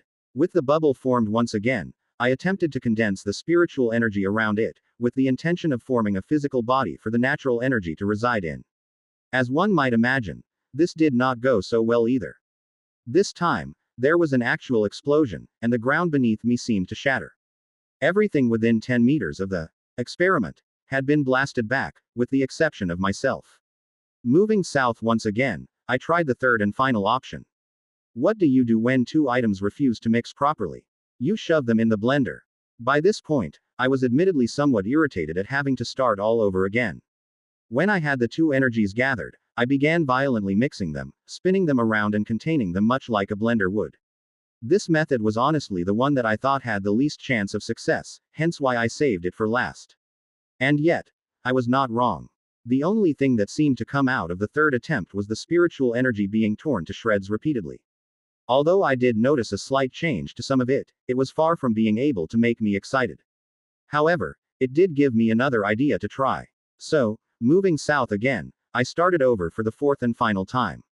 If I failed this time, I wouldn't have anything else I could try without going back and buying a guide off the market. Which, honestly, was not a bad idea. But was it so wrong of me to want to figure this out for myself? Anyways, this last attempt was a sort of mix between all three. First, I gathered the two energies together, keeping them separate. Next, I slowly began to push them together, while focusing on condensing the spiritual energy. Finally, as the spiritual energy was just starting to become physical, I noticed a change in how it interacted with the natural energy. It actually became easier to fuse the two together, at which point, it was back to the blender. Gray smoke turned into a light green whirlpool in front of me, one which I could see even without focusing my eyes. Now, I probably need to give it a shape. The last thing I wanted was to get this far, and to only end up with a blob of mixed energies. So, I began working again, doing my best to mold the energies into a humanoid shape. However, it was at this point that another problem appeared, and that was just how much energy there was. In short, not enough. The gray mass that had been dozens of meters tall, when condensed and merged with natural energy, was barely bigger than my palm. I know I agreed to make fairies, but I didn't think they'd actually be fairies. Yet, it was too late to go back on it now, so I just did my best to succeed. I focused my mind on an image I knew from my youth, that of a tiny woman with transparent wings behind her back. Her limbs were thin and frail, her hair short and golden. To my pleasant surprise, the energies seemed to move according to my will quite easily, perhaps thanks to the token of nature I wore. When I was done, I had in my hands an actual fairy. Curled up in a ball, her arms hugging her legs, she looked vacantly down at my palm. I started to think that I might have failed, when she slowly looked up at me. In her eyes, I could see the briefest hint of intelligence, like a newborn child that didn't know what was going on. What? An unfamiliar voice echoed in my mind softly, and I realized it must have been coming from the fairy in my hand. I was going to be amazed that it knew a language, but then I realized that it seemed to be more of an instinct than an actual word, as if that most simple of thoughts had been transferred to me. Thankfully, my appraisal ability was kind enough to inform me that I had, in fact, succeeded. World Spirit. Level 1. Congratulations. You have earned a personal achievement. For being the first to create a world spirit, you have earned the Nature's Alley achievement. Plus 10% affinity with natural energy, plus 15 points. Chapter 122. When Spirits Abound. I was half expecting to receive class levels in Druid or Spirit Tamer after creating the World Spirit, but surprisingly they never came in. Is creating World Spirits something that is not covered by the classes, and so doesn't award experience? That was the only option that I could think of. Either way, there was no doubting the accomplishment of creating life. What? The little fairy questioned again, still looking blankly up at me. My main worry at this time was whether or not the fairy was able to develop mentally, or if I had created the world's first retarded spirit. Seeing as it was communicating via spirit energy, which focused on thoughts, I decided to try communicating in the same way. Since mana was also an energy that had a similar focus, I used it to direct my thoughts towards the world spirit. Can you understand me? Let's start simple. Her response was not immediate, but there was a flicker of recognition in her eyes. Her blank gaze slowly focused on me. What am I? It asked, a more complete thought this time. You are a world spirit. I told her, before explaining how to summon the status window. It would serve as a much better explanation than anything I could say. Who would have thought, though, that as soon as the little fairy listened to my instructions, her entire body vanished like a puff of smoke within my palm. I was about to panic, thinking that she might have used all of her energy and died, when suddenly a message appeared in front of my eyes. Although still somewhat alarming, it at least let me know what had happened. New size 0 world created within Earth. World created as a direct result of abilities, classes, or races purchased from the market, and within a world that you have purchased. Thus, The new world has automatically been placed within your domain as a keeper. Well, that is definitely something. I knew that there would be something special about world spirits, given their unique blend of energies, but I hadn't expected them to be able to create their own worlds like that. Will each world spirit have their own world, or will they share them? I knew that a size 0 world was tiny, probably no bigger than a single building. As such, there was no way it'd be able to house an entire race, unless they had some way to grow it. I waited around for a few minutes, considering whether or not I should visit the fairy's world.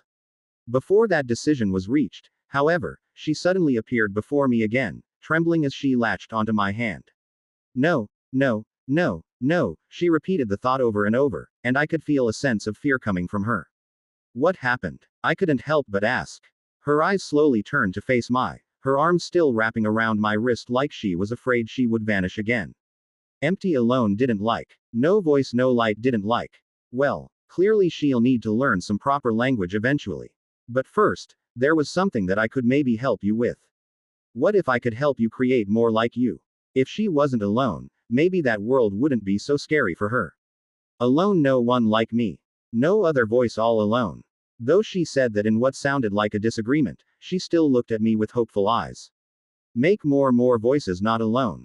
When I nodded my head, I could practically feel the happiness radiating off of her. Just hold on tight for a bit. After she was secured, I once again changed locations and began the process of creating another world spirit.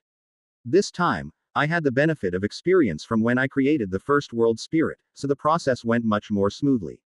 And since the first one was a girl, I decided to make the second look like a boy.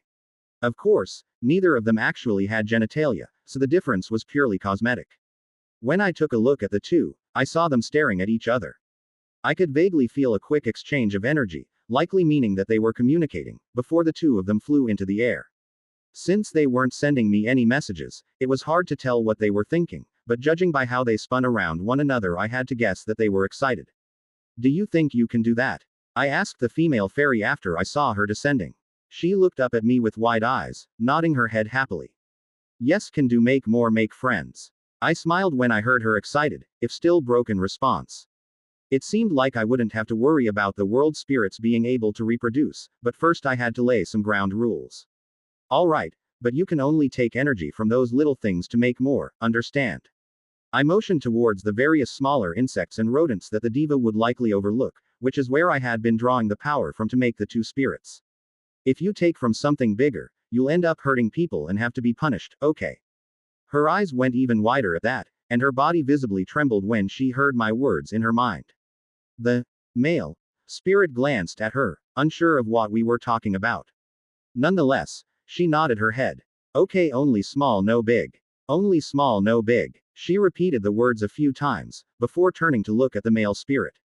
Again, they seemed to be sharing information again, and a bit of realization seemed to dawn on his face when he learned about what we were talking about. He hastily nodded his head as well, and the two of them flew off, a trail of green energy flowing behind them. No doubt, they were off to create more world spirits. As for me, it was time to create the martial spirits, given that the spiritual energy in this area was either drained dry, or soon to be so with their efforts. I once again moved. This time, it was to the Dwarven continent. There was a wide river separating a good chunk of the continent from the rest, so that gave a wide area that nobody had explored yet, perfect for me to use for this. Unlike the world spirits, I actually had an idea in mind already for how to create a martial spirit. In truth, the process itself shouldn't be too difficult. It was just that the preparation involved things that were only recently discovered, and largely unknown or unavailable. Once I arrived on the shoreline, the farthest place from the nearest dwarven habitation, I got started on the creation of a new type of spirit. The first thing that I did was to pull out my spellforged sword, and grip the blade with my hand until I could see blood starting to flow down the blade. In truth, it hurt slightly, but I had no doubt that I would heal soon. And if I had only tried to prick my finger instead, it would have healed too fast, and I'd need to repeat the process too much. Anyways, the first step was to create something known as essence blood. This was blood that had a high concentration of ki held within it. In order to create essence blood, roughly 1,000 points of ki had to be infused into a single drop of blood. If I were not using my keeper stats, even my full ki pull could not create a single drop of essence blood. However, as things were, I could just focus my ki onto my hand, and dozens of drops began to fall from the blade, forming small circular blobs that retained their shape after hitting the ground. In total, I count 65 drops. That should be enough for the first generation. Maybe, but if not, then I'll just make more. But first, there was one more thing that I needed to create, and it required me to focus a much greater quantity of ki.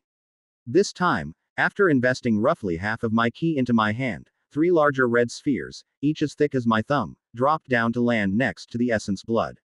These were essence orbs, far more powerful than essence blood but also far more difficult to make.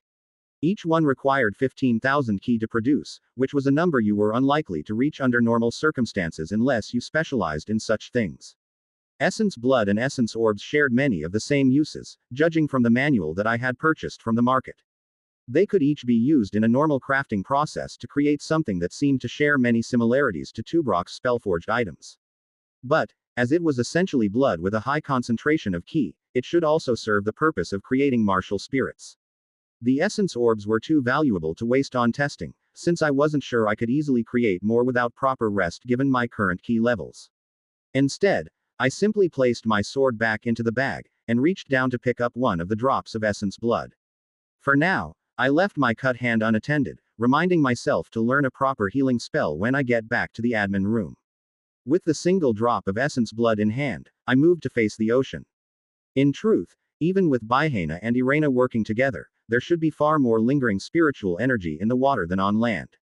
The oceans were so deep and so full of wildlife, both big and small, it was far worse than the insects and rodents of the land. Reaching out, I began grasping that lingering spiritual energy, bringing it to the surface. Under my focused eyes, I could see a dense gray smoke rising up from the water, slowly flowing its way towards me. As with the previous spirit creation process, I gathered it all into a single mass in front of me. I held my right hand up, the essence blood resting atop my palm, and began to gather the raw spiritual energy towards it. As it came closer, I began to slowly infuse the spiritual energy into that drop of essence blood, until it seemed to reach a saturation point. At that point, I had expected the drop of blood to either pop like a balloon, or to change into something else. What I had not expected was for it to suddenly start drawing in the gathered spiritual energy, faster and faster. The single drop of blood began to expand, gradually taking shape into a blood-red figure. The figure had 4 legs, standing tall like a wolf. Or, it would be if it was more than 6 inches tall. Okay, that's one down, I said, shaking my head. At the same time, another notification appeared in front of me. Congratulations. You have earned a personal achievement. For being the first to create a martial spirit, you have earned the Martial Path achievement.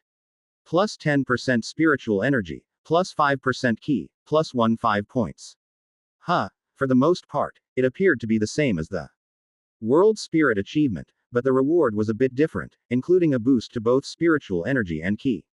Though, I wasn't about to complain about having extra buffs. I could hear a snarl coming from my side, where the martial spirit had jumped off my hand to land on the ground, staring up at me.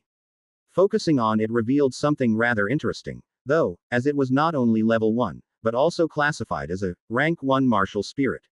Though, that did fall in line with my theories that more essence blood could produce better results.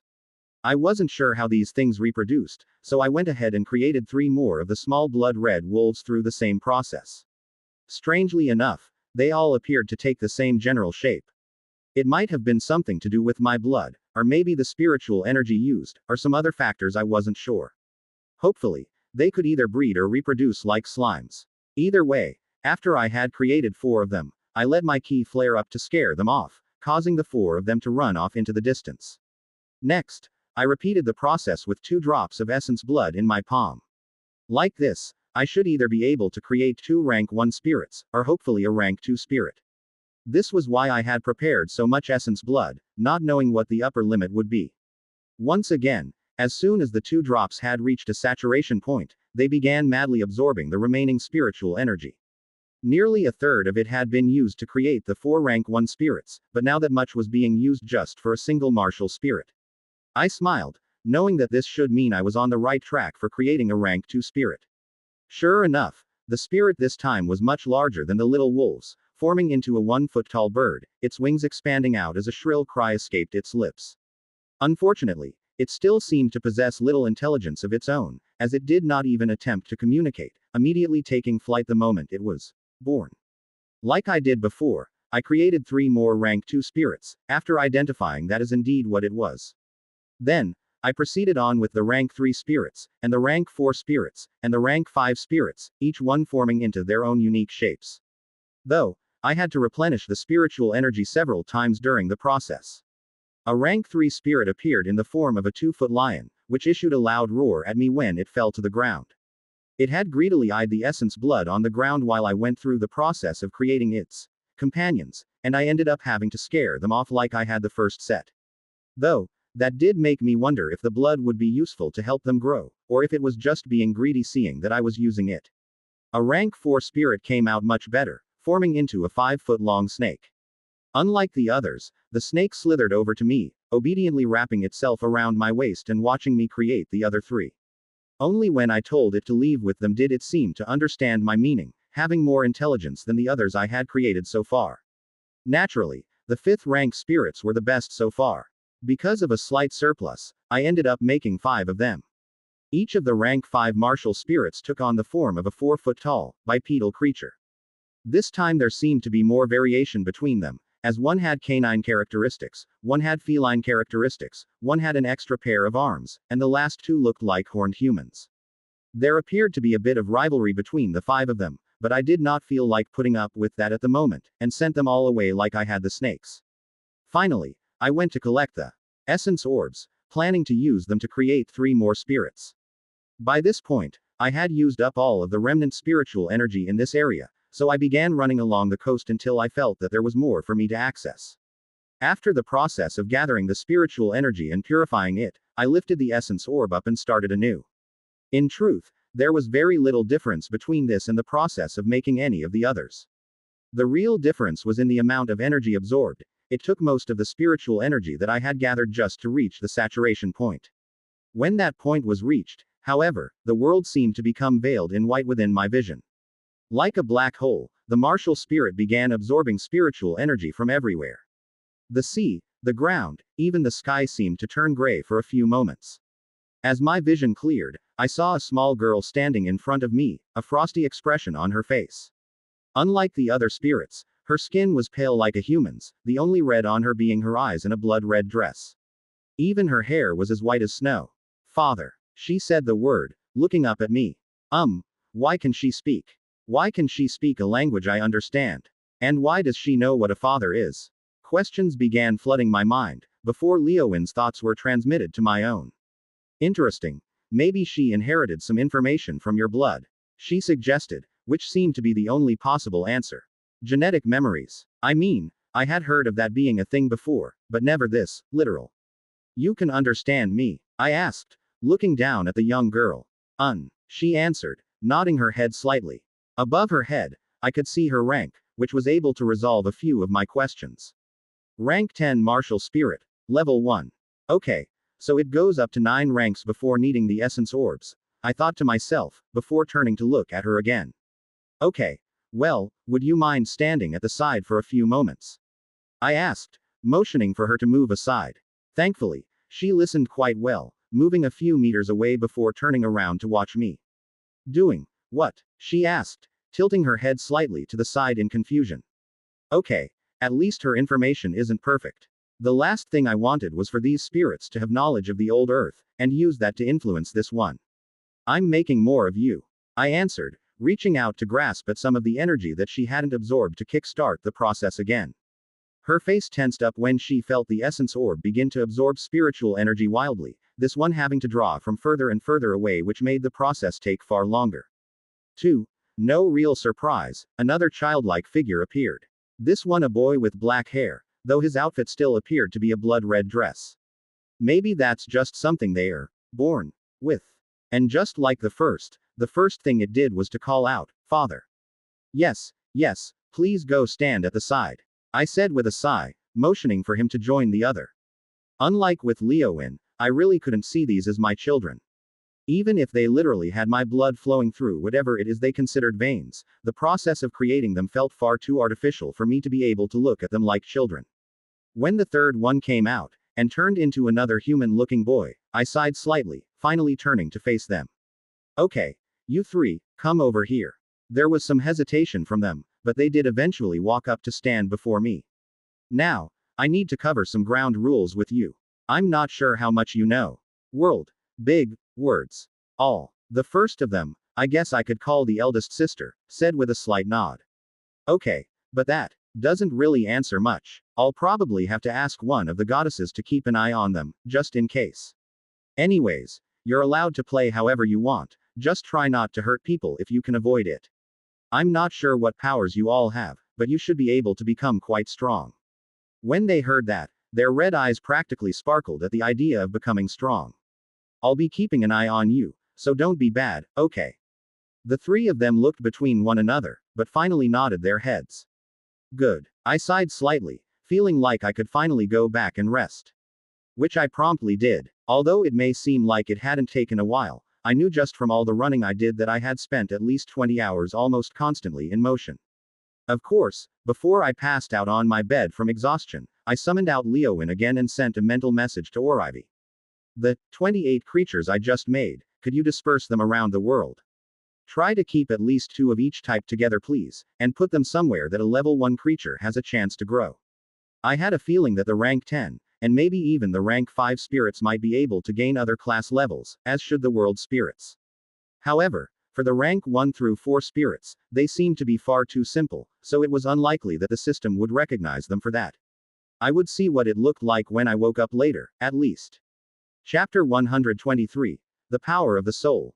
Over the next few years, people began seeing a remarkable change within the world, though few were able to guess at its cause. The sparse undead that had roamed the lands at night, the souls of countless restless creatures, stopped appearing. Instead, some new creatures emerged in the world, as if guided by an invisible hand. The first type was a small, humanoid creature that could fly through the air with the greatest of ease. At first, the truth behind these creatures was called into question, as they primarily appeared only in front of small children. However, a few lucky adults managed to catch glimpses of them as well, fleeting glances before the small creatures vanished as if they were a lie. Some sought to capture them for study, to learn their secrets, but soon realized that such a thing simply couldn't be done. Whether it was the sealing spells of a mage, an isolated prison formed by a druid, or even manufactured equipment, the strange creature could simply vanish from within. And for those that sought to truly harm them, not bothering to try to capture one alive and wishing to study a corpse. The wrath of nature was a terrifying thing. And when these small, innocent-looking creatures were angered, there was no better description for what happened. A shrill cry would fill the air, followed by dozens, maybe even hundreds of tiny winged people appearing in the skies above. The clouds would darken and twist, the skies coming alive. The earth shook, the very ground seeming afraid of their power. And when the sky descended in a vortex of wind, the offending party's body was torn to shreds. While a single creature may be weak alone, word soon spread, they were never alone. The second type of creature that spread about the land seemed far less benign. Stories spread of beasts made of blood sneaking into the cities, feasting on the livestock. Some would ambush adventurers, draining the life from their bodies and leaving them an empty husk. These beasts came in varying shapes and sizes, but any who saw them soon began to run. Unlike the fairy-like beings, most of these creatures did not travel in a pack. They tended to remain alone, with 1 or 2 companions at the most. However, they were individually strong. They never seemed to appear in front of an opponent that they could not defeat, and each victory only increased their strength.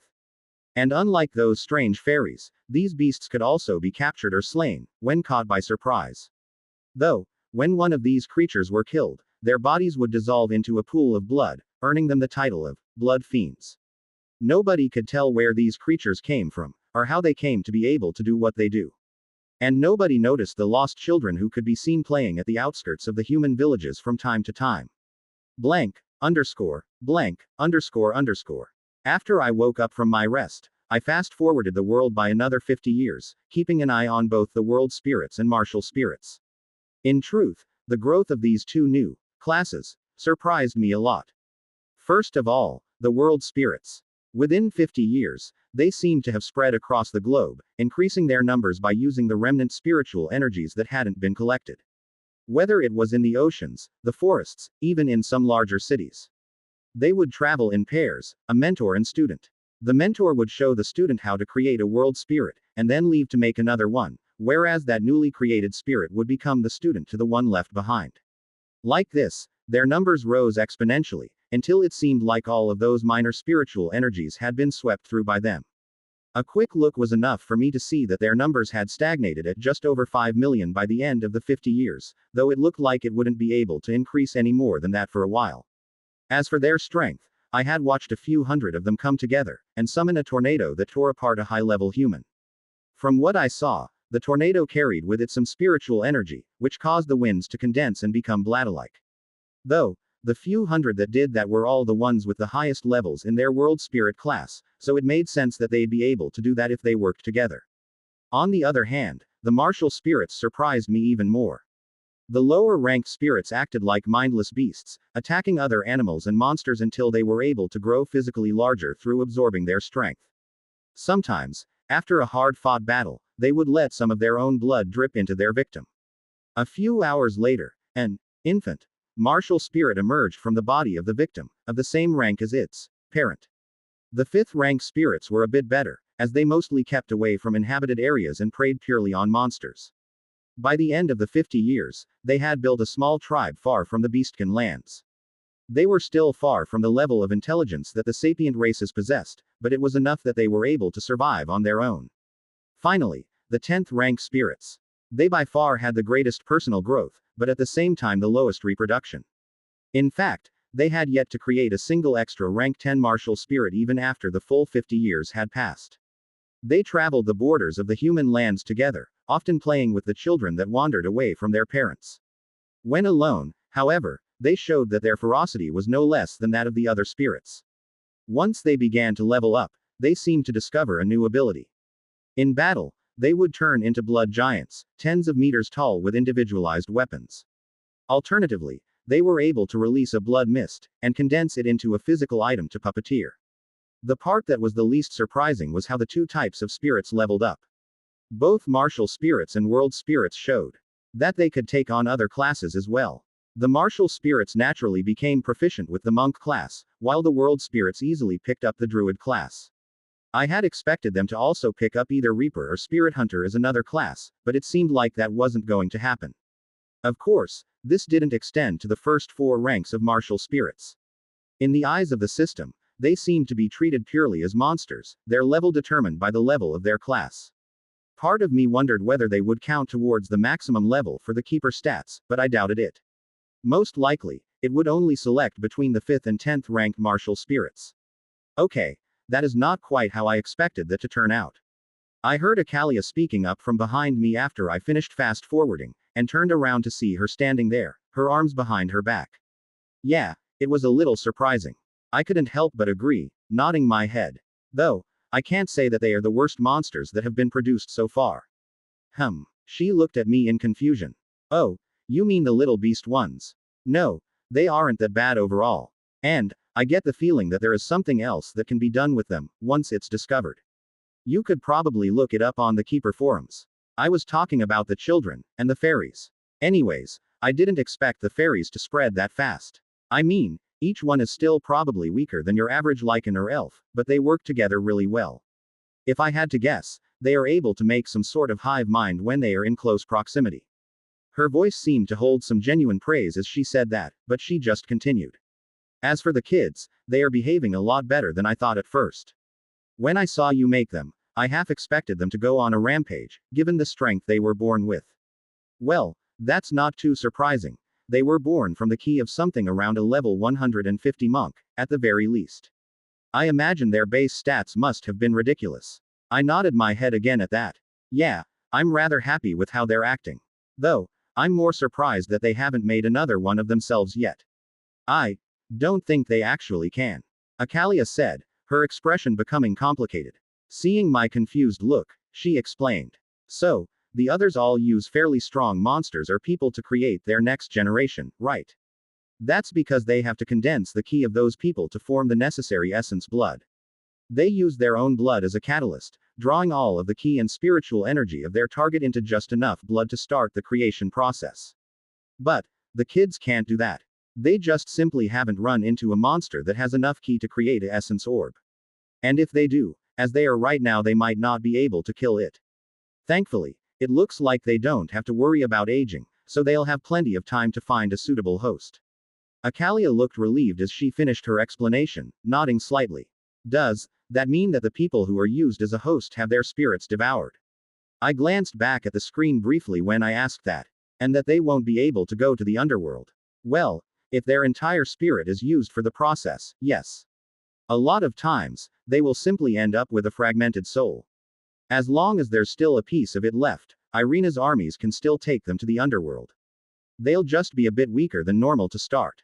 Well, that's a relief, I guess. I had worried that there might be problems if this went out of control, and the lower ranked spirits were allowed to continuously multiply and consume dead souls. Alright, I think I get it. Anyways, thanks for filling me in on that. I hadn't been expecting her to come in here after fast forwarding, but her input was pretty helpful. Anytime, she said with a bright, toothy smile. Suddenly, her eyes opened wide, and she looked out the door to the room, which was hanging open.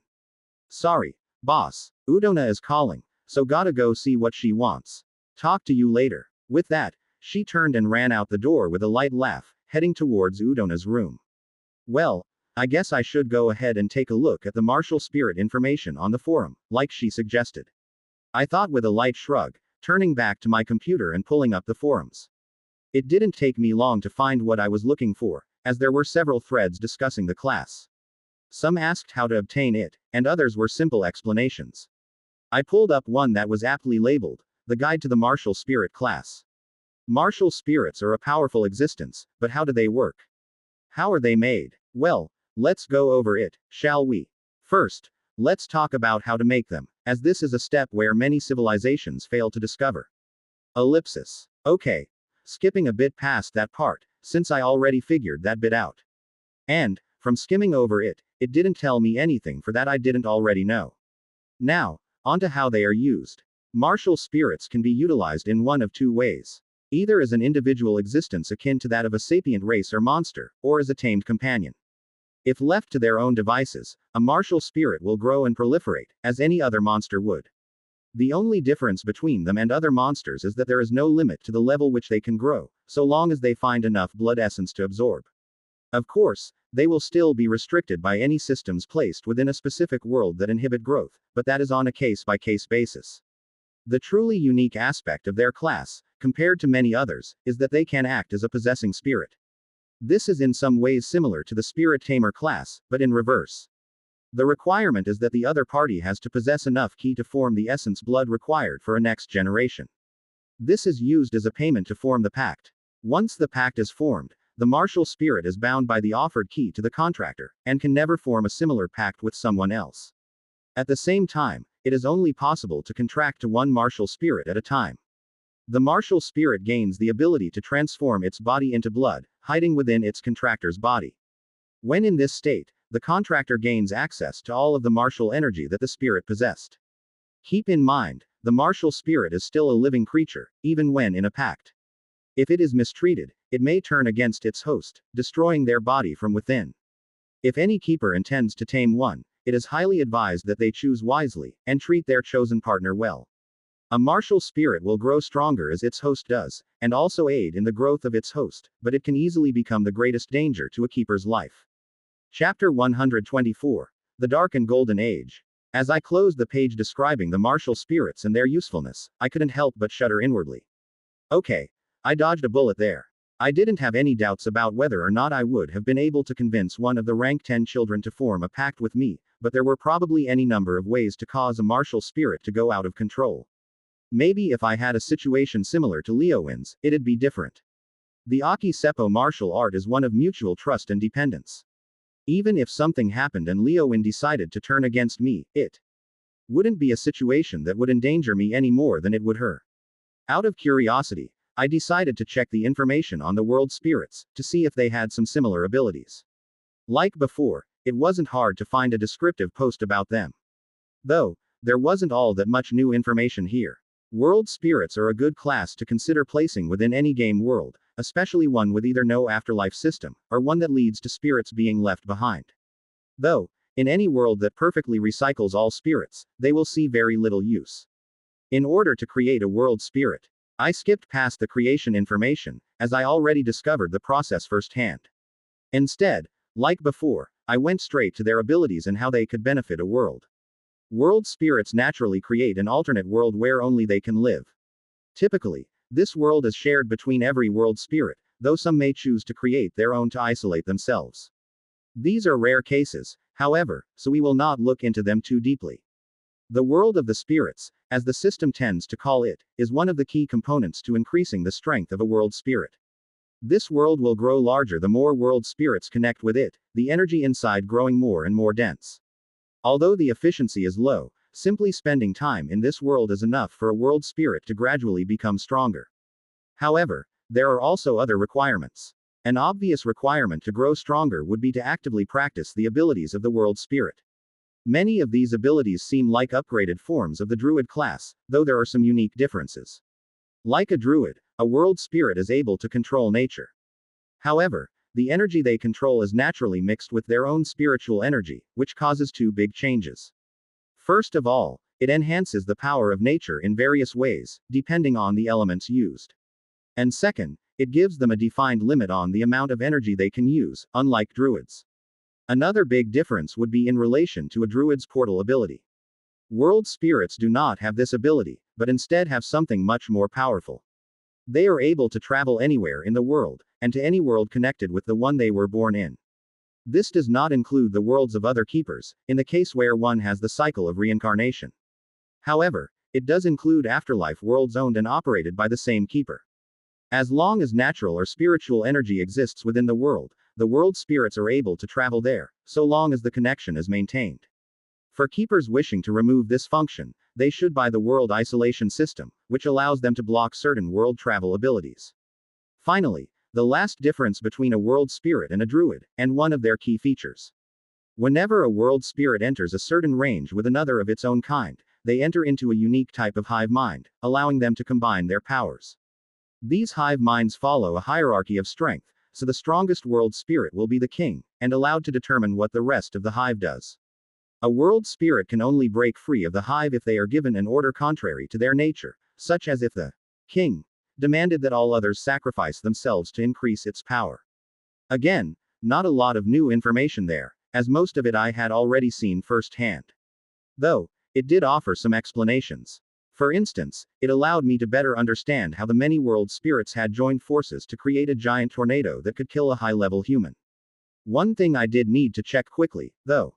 Terra. I sent out a mental call to Terra, waiting until I felt it connect. Oddly, I had found this to get easier and easier lately. Does Ashley's world have spiritual or natural energy? I was worried that it might, since it was still connected to the afterlife, but I didn't want the world spirits to be able to access it yet. It took a few moments before a response came back, but when it did I was able to sigh in relief. Not in a usable sense. Right now, there is no supernatural affinity for that world, so the energies aren't present in the same form as they are on Earth. There are still spirits, but they are closer to what you would know as lingering ghosts than the masses of conscious energy that are found on Earth. Okay. I decided to cut to the chase, just to make sure that there was no misunderstanding. So there is no chance of the world spirits making their way there, then. Right. This time, her answer came back much faster. If they tried to force their way by joining one of Irina's patrols to gather spirits, it'd be like going to an alien atmosphere. They wouldn't be able to breathe, and would likely die within a few minutes, unable to get back on their own. Well, that opened up an entirely new question. Then, how do the spirits and Diva survive long enough to do their jobs? Easy. They use their own spiritual energy like an air supply. Only the elites are sent to Desbar, those that have enough energy to survive and make the trip back with plenty of room to spare. At the same time, Desbar doesn't have to worry about the spirits turning into undead like Earth does, because it doesn't have any kind of supernatural affinity yet. It'll take at least 10 times as long for enough spirits to pile up to create an undead, and by that time the patrols would be able to round them up in bulk. Tara's words did help to relieve most of my worries, though I still plan to check in from time to time to make sure that Ashley was doing all right at managing the world. I sent a mental thanks to Tara, before turning my attention back towards Earth. I could safely say that I had done what I set out to originally, which was creating something to influence the world. Whether it was the martial spirits or world spirits, either one was able to drastically alter the course of future events. I'd need to keep an eye on things for a while, to make sure that their presence wasn't too disruptive. There was a big difference between shaking things up and destroying civilization, after all. In an effort to check this, I fast-forwarded the world again. This time, 500 years, 10 times as long as my previous leap forward. I also set several alarms, specifically to warn me about any large-scale activities involving either of the two new types of spirits. To many races, these years would come to be known as the Dark Ages. The centuries where the gods and goddesses let them handle business on their own. Altogether 700 years, the longest that the deities had ever gone without giving instructions. Many were lost, unsure if they had done something to disappoint their respective deity. They still answered their prayers, assured their priests that they had done nothing wrong, but would not answer the questions that they used to. If an architect, a mage, a bard, or anyone else asked for their aid in overcoming an obstacle in their study, the deity would give a similar answer.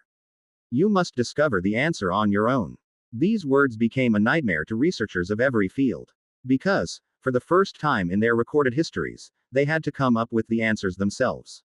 The deities hadn't always just handed everything to them, but they would at least point them in the right direction. Like parents, they would show the path to the correct answer, and trust in their people to be able to go the distance. But now, it was as if they had been thrust into the world, all alone without the guidance they had grown so used to. In some ways, this was for the best. Those wiser scholars, the ones who already would seldomly ask the gods for aid, realized the folly of man. They were able to understand that the past had caused them to become dependent on the gods, to the point where many were unable to have new ideas of their own. For these people, the Dark Age was not a time of despair, but one of progress. There were many kings and queens, lords and ladies who were able to take advantage of the heavenly silence to encourage their people to develop new ideas. Things that they would have never considered before. One example, perhaps the best, would be the Tower of Communication erected within the Elven Kingdom. This tower was the most powerful guild in all the Elven lands, because it distributed important news everywhere. Similar branch towers were established in every city, and whenever anything of import happened, they would spread the word to every tower, which would then use special magic to announce the news to their city. Like this, the Elven lands were more unified than ever before, able to send and receive messages anywhere. For a small fee, they even allowed the public to send messages to friends and relatives in other cities.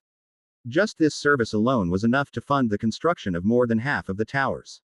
Another grand example was an organization which formed among the humans. They called themselves the Spearhead, and represented the strongest powers among any kingdom.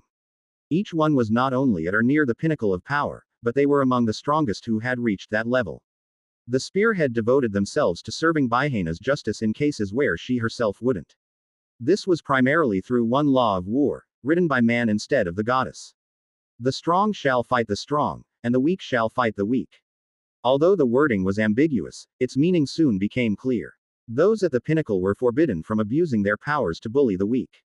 And if they broke this law, the entire Spearhead group would join together to stop them. Through their efforts, no less than 10 tyrants had been removed from power, those who got into their position purely by abusing their personal strength.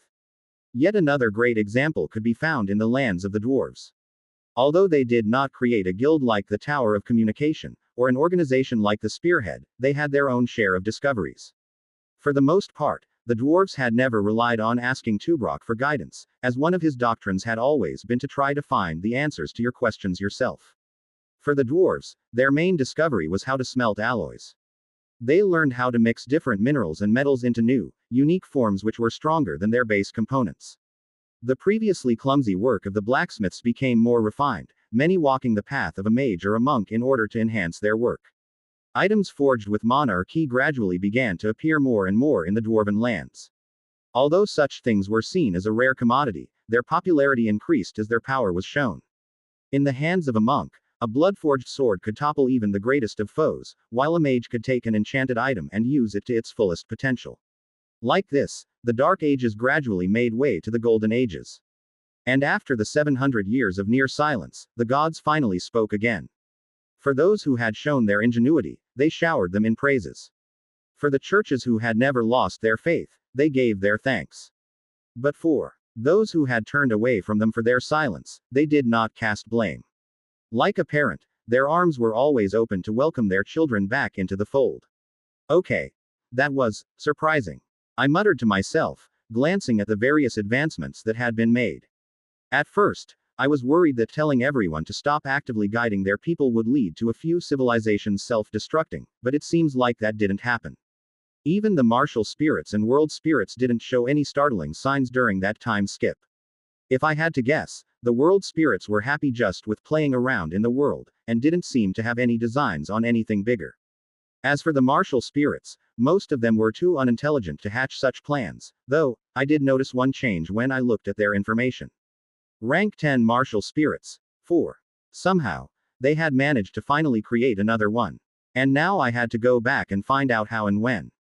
I almost wanted to pull my own hair out for missing that, but instead simply decided to go back and view the records. As Tara had taught me, this should be interesting. Chapter 125. The Setting Sun. Roughly 30 years before the voice of the gods once more became active in the world, 3 children were walking towards a tall mountain, all alone. Each was dressed in deep red clothes, whether it was the dress of the girl, or the simple outfits of the boys. At the moment, the 2 boys were following behind the girl, staring ahead. "Are you sure that it's here, sister?" one of them asked. His features seemed slightly more refined than his brother, but the sense of power coming from him was no weaker. However, they both paled in comparison to their elder sister, the first of their kind. "Yeah," she said with a nod, able to feel a strange form of power calling her towards the mountain. Only recently did she begin to feel this sensation, after her power had eclipsed both of her kin. And she knew on some level what it was, a being that could be used as a host to grow another of their kind. The 3 childlike beings had inherited some understanding from the being who created them, so they hadn't sought out those powerful monks to expand their numbers. They would play with the children of the world, but they would not interfere with how it was run. And this was not simply because of some code of morals that they had learned, but something deeper. They knew of their own mortality. If they truly did start to hunt the intelligent races whose bodies contained the key that they needed, then they would be hunted. There were few among the races worthy of their attention, but those few would be able to fight with them to the bitter end. So they kept to their solitude, playing with the little ones and walking the land, endlessly looking for a monster born with the key that they required. It was not uncommon for a monster to be born with key, quite the opposite. It was actually harder to find one that didn't possess it. The problem was the quantity. The more powerful a monster was, the more likely that its energies would be split among different types. Because of that, the key they had available would not be strong enough for what the children wanted. "Are the sky demons going to come for us again?" the other brother asked, causing the 2 to shudder. The sky demons, creatures that appeared to steal away the dead. The 3 of them knew why they were targeted by them, as they themselves appeared to be spirits part of the time. But they had already resisted, and fought back on multiple occasions when the sky demons tried to take them away. "No, this is different," the sister said, shaking her head. "There is not enough death here for them. It's like, the monsters here are quiet, tame." As she said, this area was perhaps one of the quietest they had ever been to.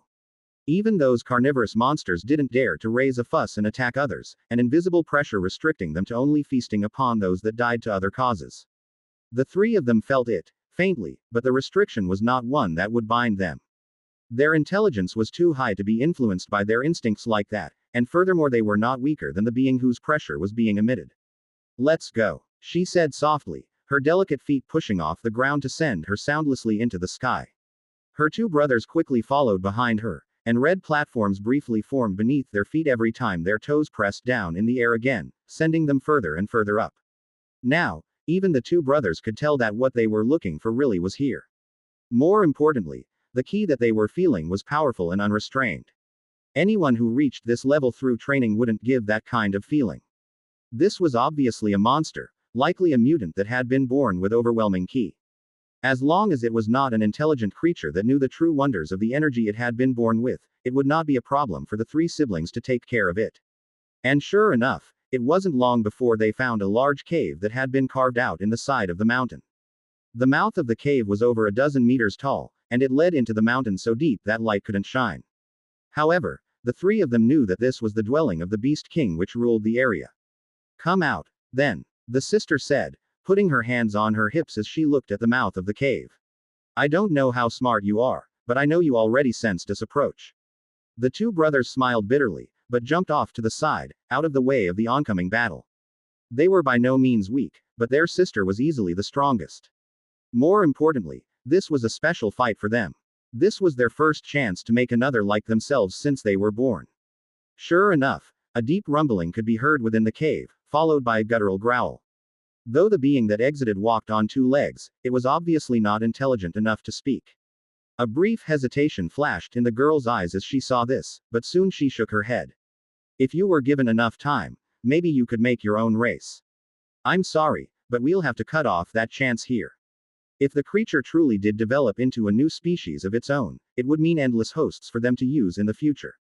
But it would also mean destruction for the other races of the world. And more importantly, whether it would be able to even do so was a gamble that they couldn't afford to take. The being before her looked much like the humans that they had met and played with, though it was far, far larger. Its entire body was covered in dark golden fur, its toes elongated to nearly look like fingers. Behind it swayed a long, furred tail, and in its hand it held a long stick that seemed to be used as an improvised weapon. She didn't know what kind of creature this was, but she almost wanted to call it a monkey, as if the name came from some corner of her inherited memories. Inwardly, she marveled that her creator had even met beings like this before, but now was no time for such thoughts. Scarlet, as she had taken to calling herself, raised one hand to provoke the monkey. Come, show me what you can do. At the same time as she said this, her brothers dispersed into clouds of blood, which then vanished from the surroundings. Scarlet knew that they had simply chosen to take on their spirit form, in order to not obstruct their fight. However, the monkey only saw it as the number of prey being reduced from 3 to 1, and the small creature floating in the sky did not give it any sense of dread. It raised up the giant stick in its arm, which upon closer inspection was actually the entire trunk of a small tree, and swung it upwards at Scarlet. Because of its overflowing ki, the creature's arm as well as the tree itself had been reinforced by its energy. However, that was far from enough. Scarlet simply brought one foot forward, letting the tree crash into it. Her body seemed to be carried away by the weight of the swing, but in truth blood-red claws had formed along the sides of her feet, latching onto the tree. Seeing this left the monkey confused, and it began wildly shaking the tree trunk in order to get the small creature off of it. Yet, Scarlet just continued to walk calmly towards him. Shish, it's all right. Don't waste too much of your energy. She whispered softly, every step bringing her closer to it. A small smile, seemingly void of any malice, was present on her face as she looked at the monkey. It wasn't the gaze of a creature looking at its prey, but rather the look of someone who was about to reunite with its family. Still, that look sent chills throughout the monkey's body. In an effort to get the small creature further away from it, it hurled the tree trunk away. But it was too little, too late. Scarlet effortless jumped off the trunk of the tree, landing in front of the monkey. She had to be careful not to do too much damage to its corpse, especially to the heart. Even though they had never done this before, they had watched their lesser kin doing so. A destroyed heart meant that a body was unusable, even if it was strong enough in life. Let's finish this quickly, she said, raising her head. The monkey pulled back one of its legs, the long toes of its feet curling up into something that looked like a fist just as she raised her delicate-looking arm. Before the monkey could lower its head to kick her away, a bloody spear shot from her arm, stabbing it through the head. Or, to be more accurate, the spear was her arm. The monkey's body went limp, its leg crashing down before the great beast slowly descended, its body guided by the movements of Scarlet's arm. There, that should be just fine. She smiled, thankful that the monster didn't know how to use its own ki to actively reinforce itself. Had it done so, the fight would have lasted much longer, and it may have even used up too much ki to play as a host. Then again, the monkey couldn't be blamed for its ignorance. For a monster, its intelligence wasn't necessarily low. However, it had simply never needed to know how to do that. Its sheer presence and overwhelming levels of ki had been enough to cow everything around it into submission all its life. There was no need to know how to do anything more than swing a big stick. Scarlet's two brothers materialized next to her in the same cloud of blood that they had left in, identical smiles on their faces. They helped her flip over the large body of the creature, after which Scarlet climbed up onto its chest. Okay, here goes, she muttered, closing her eyes. First, take control of the ki, stop it from vanishing. She spoke, more to herself than anything, recalling the process she had seen the lesser kin taking. As she said that, she reached out and could feel the ki of the dead monkey slowly fading. Yet, when she pushed her hand into its chest, creating a bloody wound, she began to caress its heart gently. As if that was some sort of cue, The key began to flow slowly again within the Monkey's body, though now it was doing so under her control. Next, merge the key with the spirit. Scarlet bit her lip at this stage, knowing that she had to focus. The gushing blood didn't even register to her as her eyes turned the same red as her dress. Scarlet could see the spirit of the Monkey slowly coalescing. However, the moment she caught sight of it, it was like a puppet with its strings cut. Instead of forming into the shape of its soul, it instead dropped back into the body powerlessly, where Scarlet began merging it with the key hidden in its fresh blood. Of course, this wasn't the same method that the lesser kin used, but she was trying to be more careful in how she managed this. It wasn't until the key and spirit began to merge that a small cut appeared on the hand caressing the dead beast's heart. Just a few drops of blood came out before she pulled her hand back and jumped from the beast. Scarlet clenched her hands together as she looked at the beast's body, and her two brothers silently came up to put a reassuring hand on her shoulders. As they watched, minutes turned into hours, and soon the sun was falling behind the mountain. Yet, they had not moved a single muscle the entire time. It could even be said that the dead Monkey had moved more than them, a violent twitch running through its body now and then. But now, all of a sudden, the creature's body began to spasm erratically. Its large limbs flailed, its chest swelling up. Under the hopeful gazes of three creatures who could be called more monstrous than any beast, the torso of the Monkey erupted into a spray of blood and gore, showing the three of them. As the blood rain fell and the sun set behind the mountain, a young girl who looked almost identical to Scarlet stood within the shredded corpse of the former tyrant of the mountain. She looked at the three of her kin with empty eyes, gaining only a trace of recognition when her gaze fell upon Scarlet. "Mo, there," she spoke out, her voice quiet and untrained. "That's right," Scarlet said, red tears falling from her eyes. "I'm your mother. And from now on, you are Set. The fourth of our kind, and the newest member of our family." Eily. Set repeated the word, a small smile forming on her face as she seemed to have some idea behind its meaning. Her head bobbed up and down slightly, and a red dress appeared around her, similar to the one that Scarlet wore. To most, the scene of four children happily being showered in the blood and entrails of a giant beast might look like the stuff of nightmares. But to them, this was the realization of their greatest dreams. Blank, underscore, blank, underscore, underscore. Okay, I am exerting my right to say that is just messed up, and creepy as all hell. I said, shivering slightly as I finished watching the scene that had been recorded atop the mountain. It had taken me nearly an hour to find the martial spirits, and trace their timelines back to when they had created their fourth, but it definitely left a powerful impression within me. I really hope they don't turn evil later. Chapter 126. Remember the past to make history. I let out a long sigh as I leaned back in the chair, trying to figure out what more I could do for the world right now. As things stood, there was not a lot of room for me to interfere. The population of the races had roughly doubled since before the recent time skip, but seeing as it was a 500-year jump, that is actually pretty slow. If I had to guess, they likely ran into several wars or natural disasters that they normally would have avoided due to the constant advice that the others had been giving them. But at the same time, they showed remarkable growth as well. Their little dark age had produced some of the greatest scholars this world has ever seen. Still, the issue remained that they were just not well developed enough. They didn't have enough history, or time to fully explore the world. Hell, aside from the halflings and centaurs, none of the races had even met one another yet. Out of curiosity, I pulled up maps of the explored regions of each race. To my surprise, the Beastkin had actually already begun to sail a considerable distance from their own continent, while the other races mostly kept to their own land. It made sense when I thought about it, however. The Beastkin had the advantage in numbers, with essentially 4 times the population. As for the other races, most of them had just finally finished exploring the continent that they inhabit, though the elves and dwarves had still only explored roughly half of their own lands. This meant that the rest of the races were also likely to begin expanding out into the sea, soon enough. Terra, I thought inwardly, focusing on sending a message to her. When I felt a small ping in my consciousness, I knew that she was ready to talk. How are the dungeons coming? Any updates on them yet? Well, some have started to explore them, yes. Those that have been discovered are either kept as closely guarded secrets, or are exterminated with extreme prejudice, depending on the group that encounters them. When I received that reply, I couldn't help but feel my eye twitch. Exterminated. Because they contain monsters inside of them. Well, there is that. However, Druids entering a dungeon lose access to their powers, because the natural energies won't permeate the dungeon's mana.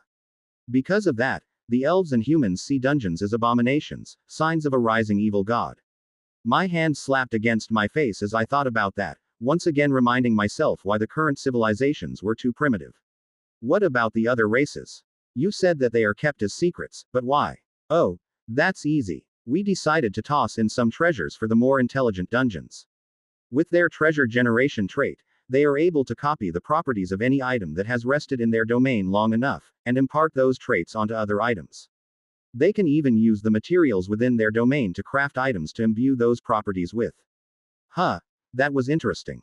I vaguely recalled the list of traits that I had seen in the racial window when I first bought the Dungeon Core race. You aren't throwing in anything too powerful for them, are you? Of course not, Dale. The strongest item that we've thrown in was an unenchanted spellcopper's sword. That was for a group of dwarves that showed surprising ability when they cleared a dungeon, and that sword alone caused them to treat the dungeon as a natural treasure. I nodded my head slightly at that, and recalled another one of the dungeon's features. What about inhabitant control? I remember that they had a trait like that. It won't let the dungeon's mind control the explorers, will it? No, that trait doesn't work on any race purchased through the system. I heard, not in my mind but in my ears, turning around to find Tara standing behind me with a grin. Though, if someone dies in a dungeon, the dungeon claims their soul, rather than letting it move on to the underworld. So the races all learn to take a priest with them, in case of undead attacks. That's good, I said with a relieved sigh. While it was a bit unfortunate for the souls to not pass on, it was significantly better than everyone in the dungeon being at risk of the mind control. I take it you didn't just come here to make it easier to talk, did you? Well, yes and no, she said, moving over towards the bed and sitting down on it, smiling slightly to me. Akalia told me that you were in a bit of a slump, trying to figure out how you could help the world. Good job with the spirits, by the way. Those will help out a lot later. Okay. And I take it you had something in mind. I figured that the world and martial spirits would be able to play a significant role later on, once I read their information. So that came as no surprise to me. Two things, actually, Tara said, lifting up a finger. First, the girls and I had an idea for what you could do with the wraiths.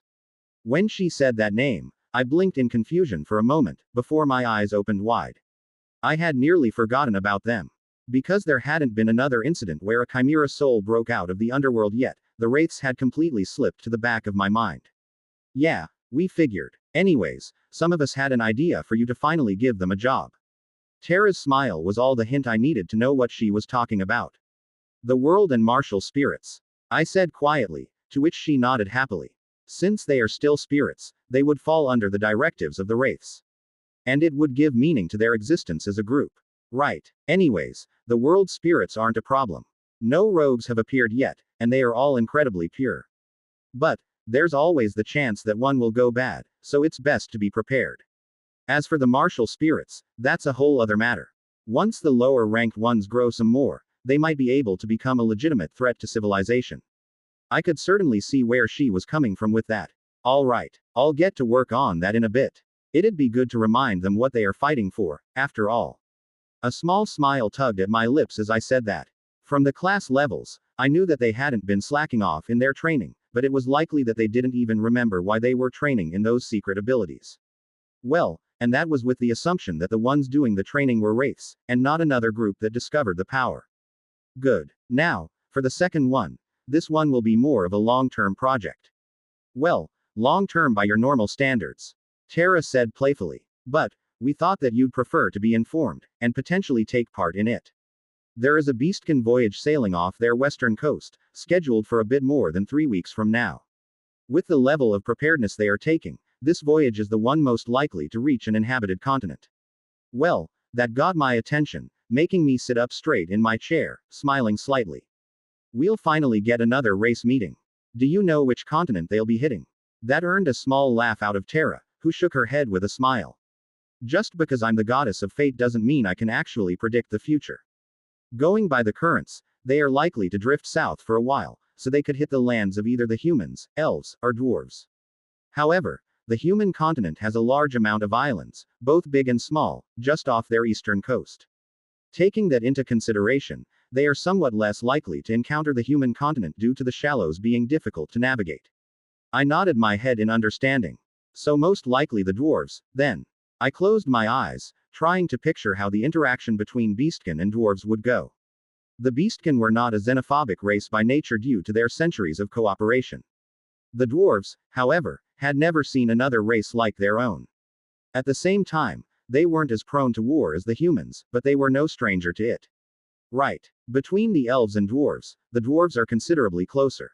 Similarly, the elven continent is split down the center, with a large portion of the eastern part of the continent separated from the rest. Because of that, even if they reach the elven continent, they won't actually be able to meet the elves. Besides, we can control where they end up. I glanced at her in surprise at that, seeing a sly smile on her face. You mean to control the winds and waves, and guide the voyage where we want it to go? When I saw her nodding her head, I sank into thought. I know Baihaina could probably take care of that, but she's got a lot on her plate already. Which means a powerful druid. One might even say, the most powerful druid. There was an almost teasing tone in her voice as she said that. This would be a long voyage, Dale. None of us will blame you if you don't want to take it. After all, if you are going to be doing this with your druid keeper levels, you can't leave it to a world host. At the shortest estimation, it'll take a full year for them to reach an inhabited continent, as long as they don't succumb to monsters or other disasters. Hearing that, cold water was suddenly poured on the excitement I was feeling. A full year was longer than I had actually even been a keeper so far.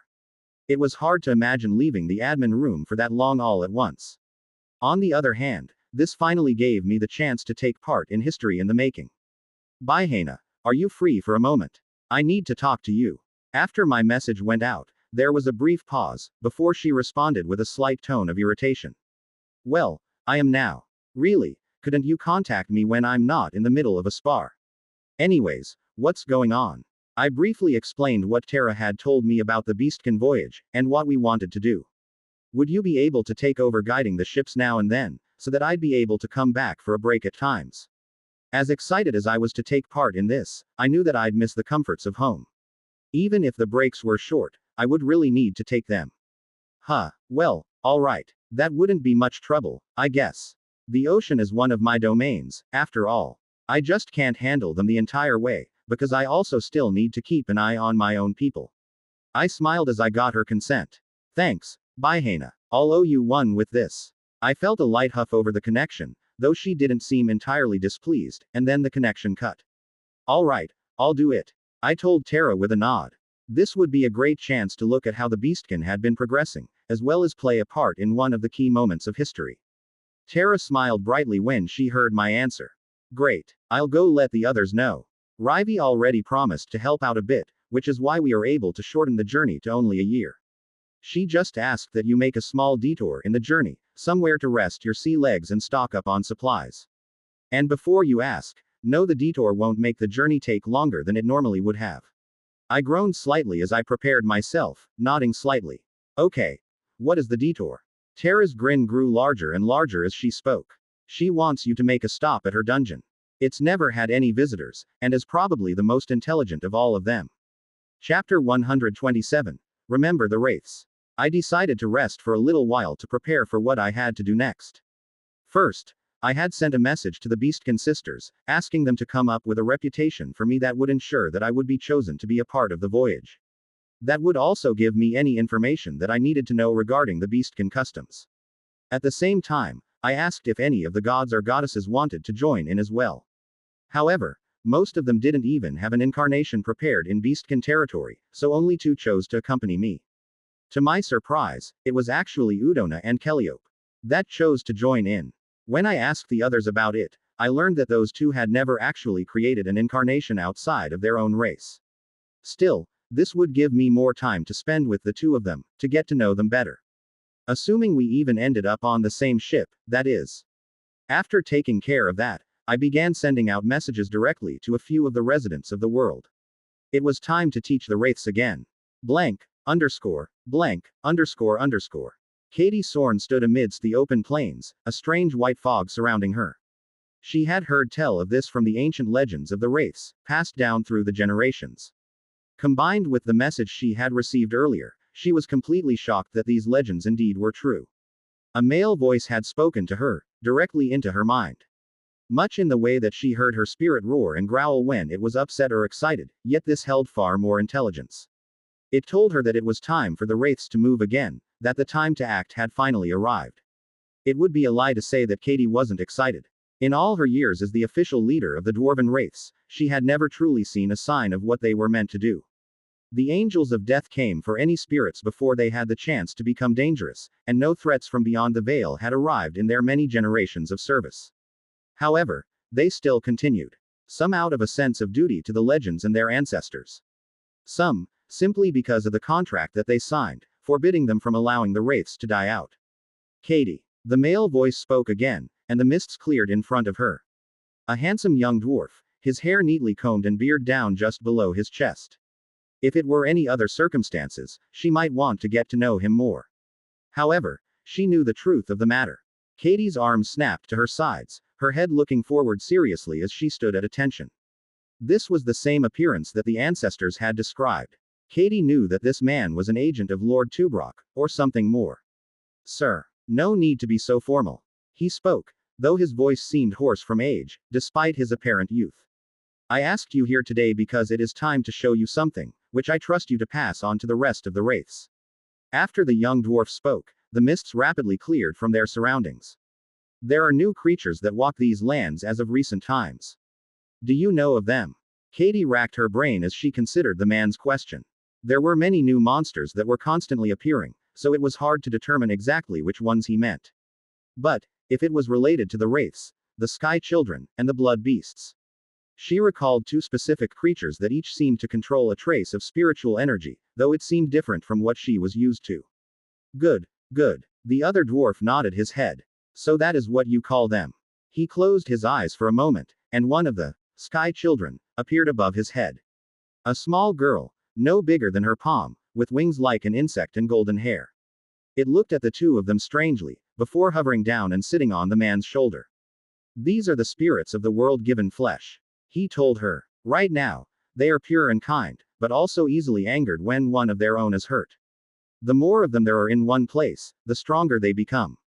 One of your jobs will be to monitor these little creatures, make sure none of them stray down the wrong path.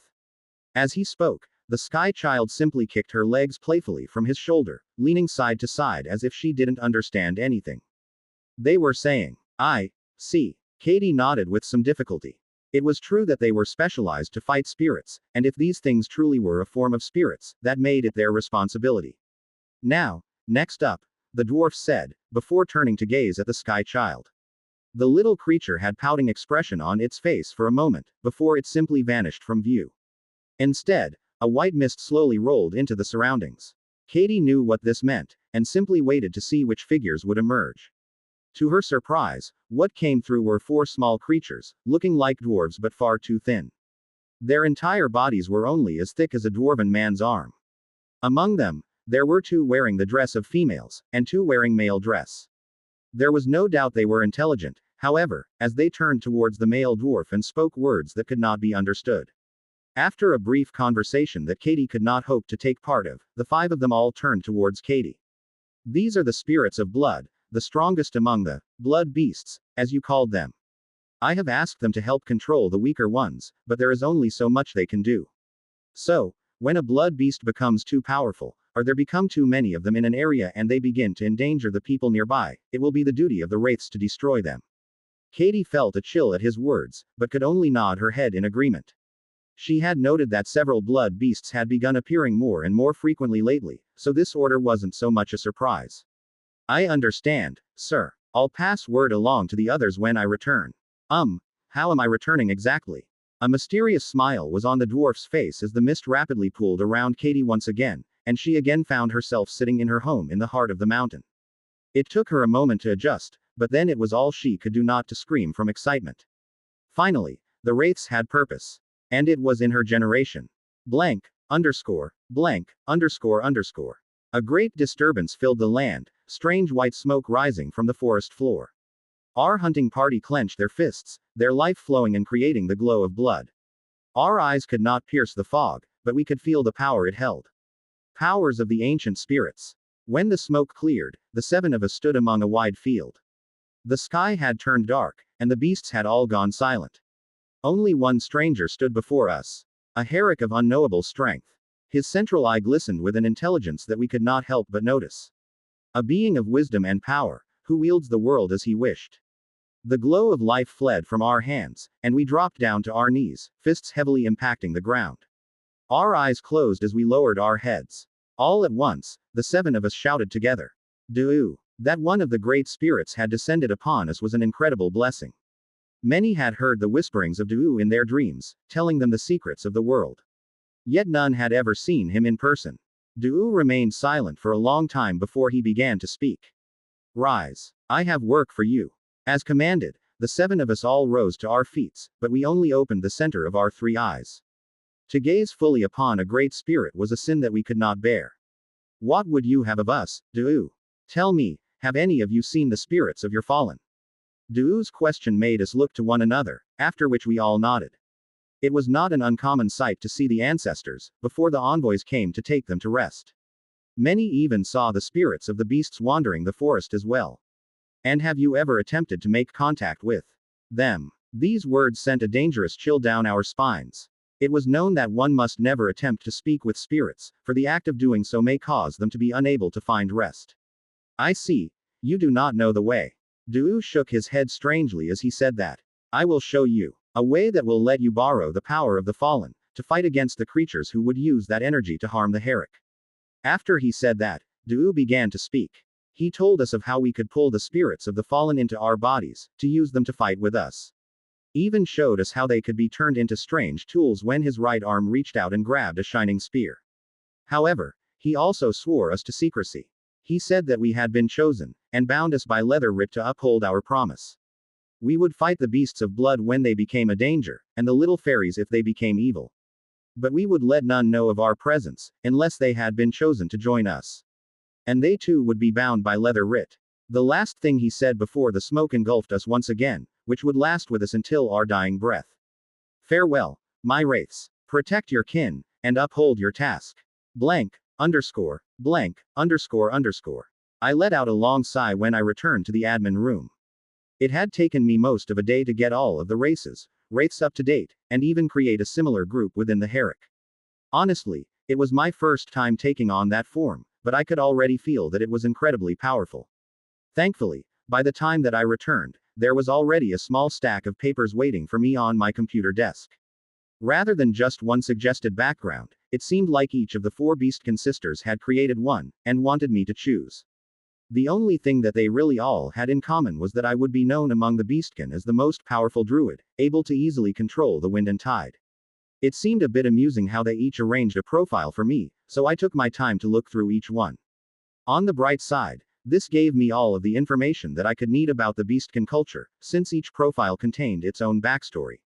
From the four, I decided to choose the one that had been written by Akalia. It had me known as a powerful, but reclusive druid with unknown powers. I had wandered through the various towns as a child, seeing the different sights, but never settled down. I had never been seen with any family or friends, so it was believed that my family had been killed when I was just a young boy. Although I was friendly, people often refused to bother me unless something was important, because they were fearful of my power. Nobody knew exactly where my strength ended, just that the rain had never touched my house. The wind had never broken it even in the harshest storms. I could walk through a blizzard and not be cold, stand amidst the burning sands and not feel the heat. Honestly, it seemed like the perfect mysterious character to me. And it would let me pull out any of my other class abilities or wisdom without seeming too suspicious. At the same time, it'd be exactly the kind of character that would make people in power nervous enough to want to send me away at the first chance they got, on a voyage with little hope of ever returning. Chapter 128. The stars shall guide your way. With the wraith side of things taken care of, I did something that I hadn't done in a while. I grabbed the piece of message paper that Tara once made for me, and wrote a message for Ryan. About to head down to the world for a while, but I had an idea I need for something that I need you to do. Can you make a storage bag like mine, but without the enchantment concealing effect? And then take it to a few of the dungeons in the different races so that they can learn how to replicate it. It will help stimulate their growth without causing them to overly rely on the gods. The idea hit me as I was educating the wraiths. If the dungeons can create items similar to those that they've studied, then logically they should be able to create items that the other races haven't been able to yet. A perfect example being the sword that they mentioned putting in for the dwarves. I considered just using my own bag for this, but then I recalled the effect to make its enchantments unable to be read. If they can't see the enchantments, then odds are that they can't copy them. But, if we use a new one, different story. And if the races find something like that in the dungeons, then they will be able to begin researching them, and will likely place more value in the dungeons themselves. I would have sent the message to her directly, but I didn't want to get caught up in a long conversation. I still had a bunch of things to prepare. Navigating the map, I began to descend down to the Beastkin continent, finding rivers and ponds close enough to the cities to be usable without being spotted, and setting up a portal site with my druidic abilities. If I was going to be passing off as a powerful druid, then there was the chance that I would be required to show that I had a network such as this. And even if I wasn't, it would be a good idea to do so, for the future. Eventually, I had set up roughly 50 portal sites across the entire continent to serve as a portal network, though doing so led me to a discovery. Once I moved a certain distance away from one of my portal locations, I began to feel my connection with it weaken, and found myself unable to open a portal to that location. It appeared that a druid's powers weren't quite as omnipresent as I originally believed, though the distance was still huge. If I had to compare it, I would be able to move from one side of the United States in my old world to the other, but not across the ocean to Europe. I wasn't sure if this held true for all druids, or if it was dependent on their level of power. At the moment, I was already using my keeper levels for the druid class, keeping everything else suppressed to normal. So maybe a normal druid only has a range of less than half of that distance, which is still pretty huge. Either way, once I was done setting up the portal network, I returned to the admin room. So, we're going on a boat, huh? I heard Leowin's excited tone from within my mind. I've never been on a boat before. You sure you'll be alright? You won't get the chance to come out very much if we're stuck in front of a bunch of other people. Honestly, one of the biggest things I was worrying about for this whole trip was Leowin. Sure, I'd get a bit antsy sitting on a boat for a year, but I'd still be able to move around and stretch my legs. Leowin wouldn't have that option. Isn't it just for a year? That'll be fine, then. I can take the time to practice a bit more. Also, mind if I make a little request for your trip coming up? I could sense a bit more excitement creeping into Leowin's voice as she spoke. Of course, a year to her wouldn't be long. She was already several centuries old when she died. What is it? Could you guide the Beastkin to the elves? I'm not trying to play favorites or anything, honest. But, there's a bit of a story behind why I wanted to ask that. Would you like to hear? When I gave a brief nod, Leowin continued. This is an old story about our sky, back from the day that the sky fell upon the land. The sky of the elven lands is split in 5, signifying the 4 earthly domains and the domain of the goddess. There is the sky of the lion to the west, where the beasts roam in greater strength and numbers. On the day the sky fell, it is said that a mighty lion swallowed a star, becoming a guardian protector serving Ryon. The sky of the Arap lies to the north, the domain of the spiders and wicked insects. The mighty Arap spun its web around a fallen star, and drained it of its energy. The north is a land of terrible beasts that the elves refuse to settle in. To the south is the sky of the mortal palace, the land from which the elves first came. Although we did not inherit a star, we gained the protection of Ryon to shield us from harm, allowing us to own one of the 4 domains. Between the 4 directions, there is the sky of the goddess, bringing balance to all. And finally, the eastern sky is the sky of the serpent, the realm of the boundless ocean, and the area where more stars fell than any other domain. When the sky settled, the ancient ancestors saw shapes emerging from the stars in the night sky, and began to draw them on leather and name them. Among the stars in the sky of the serpent, there were 5 constellations drawn. They were the dragon, the tide, the school, the snake, and the traveler. When Leowin reached the end of her story, I felt a small laugh rise up from my throat as I understood her meaning. I couldn't help but voice my thoughts out loud. You want us to arrive from beneath the traveler's star, as a sign of peace and fortune for the elves. I could practically feel Leowin nodding her head rapidly inside my soul. If it wouldn't be too much trouble. If you had already settled on the dwarves, we can do it later. No, it's fine. I hadn't completely decided, and it does make for a bit of poetic irony. I guess you could call this fate. Either way, there's no harm in going this way, but first we need to make sure that the elves themselves would be there to see it. Otherwise, it loses its meaning. Hearing that, she seemed to fall into thought. Are there no cities on the eastern part of the continent after all? Shrugging my shoulders, I opened up the map to check. Honestly, the fact that the eastern region of the sky was the domain of the ocean meant that there should be a settlement close enough to see the ocean. And that was over 500 years ago. Not surprisingly, I found that there were quite a few cities on the east, though they were mostly spread out. One of which I had actually been to myself, the city of Cowabunga. In fact, now that I looked at it, it seems like a second elven kingdom had taken hold. The first was in the eastern part of the continent, where Leowyn herself had been born. The second kingdom was on the larger western area. Its cities were fewer in number than Gandor in the east, but they were packed far more closely together, offering more security for their people. I imagined I'd be hearing a story behind that before too long. Though, this led me to question why Terra had said that the elves wouldn't be there to meet us if we sailed to them. Did she mean the other kingdom? Or was some kind of disaster heading their way that I wasn't aware of? Terra. I called out to her in my mind, asking her that very same question. Oh, sorry, I wasn't meaning to exclude them or anything. They're not on the verge of extinction, so don't worry. A lot of them are just considering moving towards the safer western region and moving away from the coast. Though, now that I think about it a bit more, there probably wouldn't be a whole lot of dwarves living on the beach, either. Sorry. Honest mistake. Terra actually made a mistake of her own. Has she ever done that? You sure you're okay? I don't think that you've ever made a slip up like that. Yeah, I'm fine, Dale. I've been practicing handling two incarnations a lot more recently, so my attention is divided too much, I guess. I'll try to keep it more in control in the future. Oh, and nice thinking on the dungeon thing. Ryan filled me in and said she'd be happy to help. I nodded my head slightly at that, a small sigh emerging from my lips. Ultimately, I knew that nothing normally happens to a system companion like Terra, because Alcahest mentioned that he still had his. And he'd been in this position long enough to know the Keeper from a few generations before me.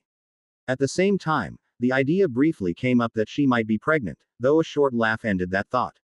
The idea was a nice one, but physically impossible in this scenario. A new life can't come into being in the admin room without being purchased or hitchhiking like Leowyn. And even if she was able to get pregnant, there is no aging, so the child could never be born. Shaking my head, I brought my thoughts off of that topic. So, time to get started, I guess. Opening up the map, I was quickly able to find the harbor city where the voyage would set sail from. Dijorn, it was called, and I was easily able to find a plot of land nearby to place a little shack. Thankfully, using the easy reputation system did allow for things such as primitive dwellings to be built on empty land to serve as the home in the reputation. I gathered the papers from Acalia, and quickly entered them in as the reputation I wanted to create. While I watched, wood began to push up out of the ground at a visible speed, forming into a small home. Just like it mentioned in the reputation, it looked as if a strong breeze would knock it over, yet it stood surprisingly firm. Next, I took out an insurance policy.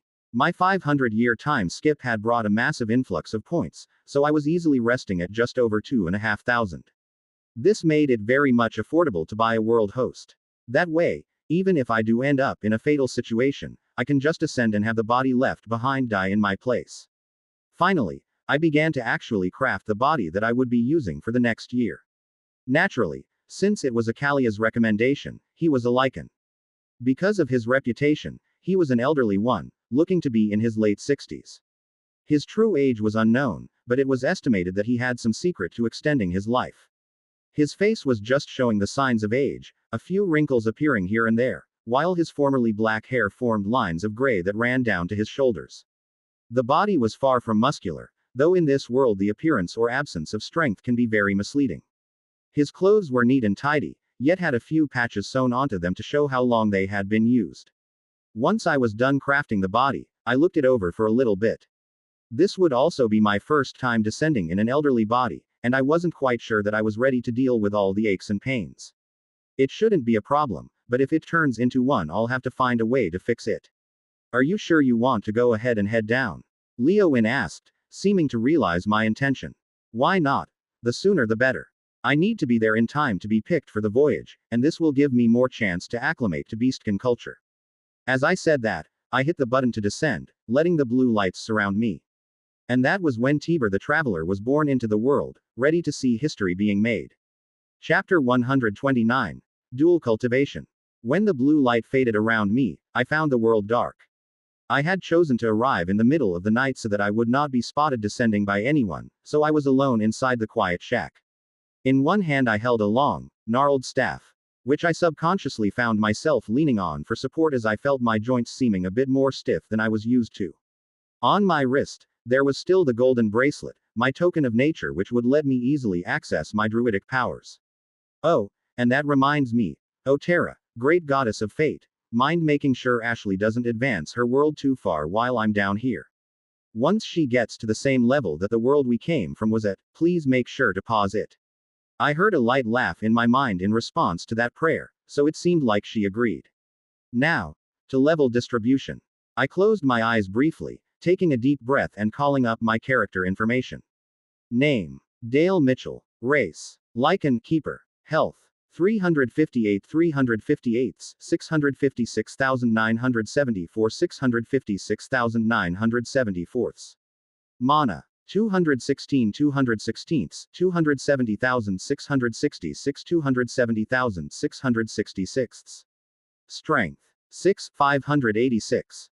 Key: 911 911, 351,359 351,359. Stamina: 12 553. Intelligence: 11 518. Dexterity: 16 579. Wisdom: 27 760. Luck: 6 265. Charm: 9 275. Class list: Alchemist 1 138. Archer 0 132.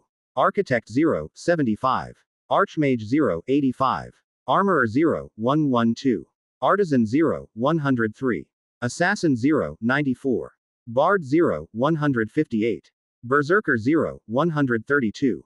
Black Knight 0 28. Blacksmith 0 125. Carpenter 1 101. Chef 0 95. Cleric 0 79. Crusader 0 62. Druid 11 124. Enchanter 5 130. Engineer 0 29. Fallen Priest 0 12. Farmer 0 101. Gambler 0 43. Guard 0 93. Herbalist 2 94. Hero 3 89. Hunter 0 116. Jeweler 0 73. Knight 0 92. Leader 1 99. Leatherworker 0 101. Mage 2 152. Martial Artist 1 103. Merchant 0 74. Miner 0 99. Monk 15 128. Monster Tamer 2 97. Ninja 6 147. Noble 0 63. Painter 0 77. Paladin 0 42. Pirate 0 85. Priest 1 110. Rogue 0 99. Scholar 1 101. Scout 1 99. Sculptor 0 79. Shaman 10 99. Spirit Hunter 15 64. Spirit Tamer 6 59. Swordsman 0 101. Tailor 0 100. Templar 0 43. Warrior 2 158. Weaponmaster 0 52. Advanced classes: Elemental Monk 0 68. Elementalist 0 65. Martial Spirit 0 123. Summoner 0 72. World Spirit 0 34. I suppressed the desire to let my eyes twitch as I looked at the stats, though as I looked closer a small smile came to my lips. Although the levels of the classes had shifted around, with some going higher and others lower, just looking at the pure stats was enough to see the direction that the world was growing in.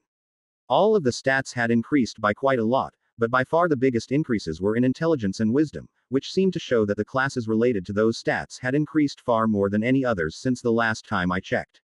Now, I just needed to decide which classes I wanted to unseal for this voyage. The Druid class was obvious, as it was the main reason for me being here in the first place. But I wanted just a bit more, something that would help reinforce the image of power, as well as give me the stats I'd need to survive. If I take my own levels into consideration, and add in the difference in Druid levels, I come up just shy of 200. Now, there's no particular reason that I can't surpass the normal level limit, but I want to keep it as close as possible. So, the Mage class goes right out the window, same with Monk and Ninja. So, This leaves me with two options that I could really see as being plausible, given my combat experience so far. I could either unseal the Elemental Monk class, combining my normal monk levels with my Keeper Druid levels to amplify that, or I could unseal the Spirit Hunter class. The Elemental Monk class would add more raw stats, but I don't have much practice using that class, aside from the very first time I practiced Elemental Key before buying the class. On the other hand, the Spirit Hunter class would give me more versatility, an added sense of mystery, and allow me to have Leowyn play an effective role in combat, should the need arise. Leowyn. I directed my attention inward, wanting to get her opinion on the matter. She spoke up, seeming drowsy as if she had been ready to take a nap. I'm fine with whichever. Though, if you use me, that would give us a chance to practice Aki Seppo. We haven't been able to do that yet. Well, she raised a very valid point. I spent over 100 points on that martial art, and she has been training with it ever since she died, but we haven't had the chance to use it together yet. Nodding my head, I unsealed the Spirit Hunter class, bringing me to a grand total of level 248, just shy of the cap. This way, people would simply see me as having reached the pinnacle of power. I could immediately feel the results as my stats increased. My stiff joints loosened as if I had suddenly become young again, a feeling of power filling my body. Okay, that's taken care of now. Would you like to practice Aki Seppo for a bit, Leowyn, that way we know what we are doing when we actually need it? Yes, please, she practically shouted out from within me, before I could feel her sitting down to explain. Okay, so, I've gotten a bit more familiar with my end of this.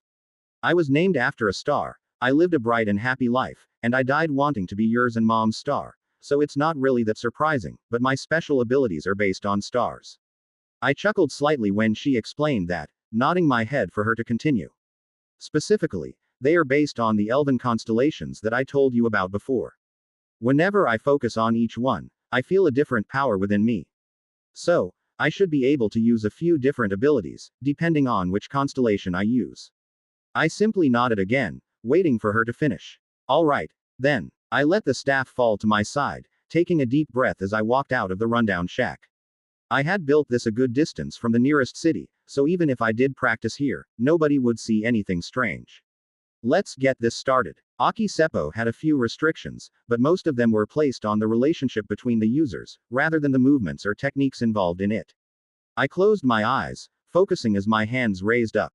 I could feel Leowyn's spirit moving through my arms, before wrapping tightly around my hands and forearms.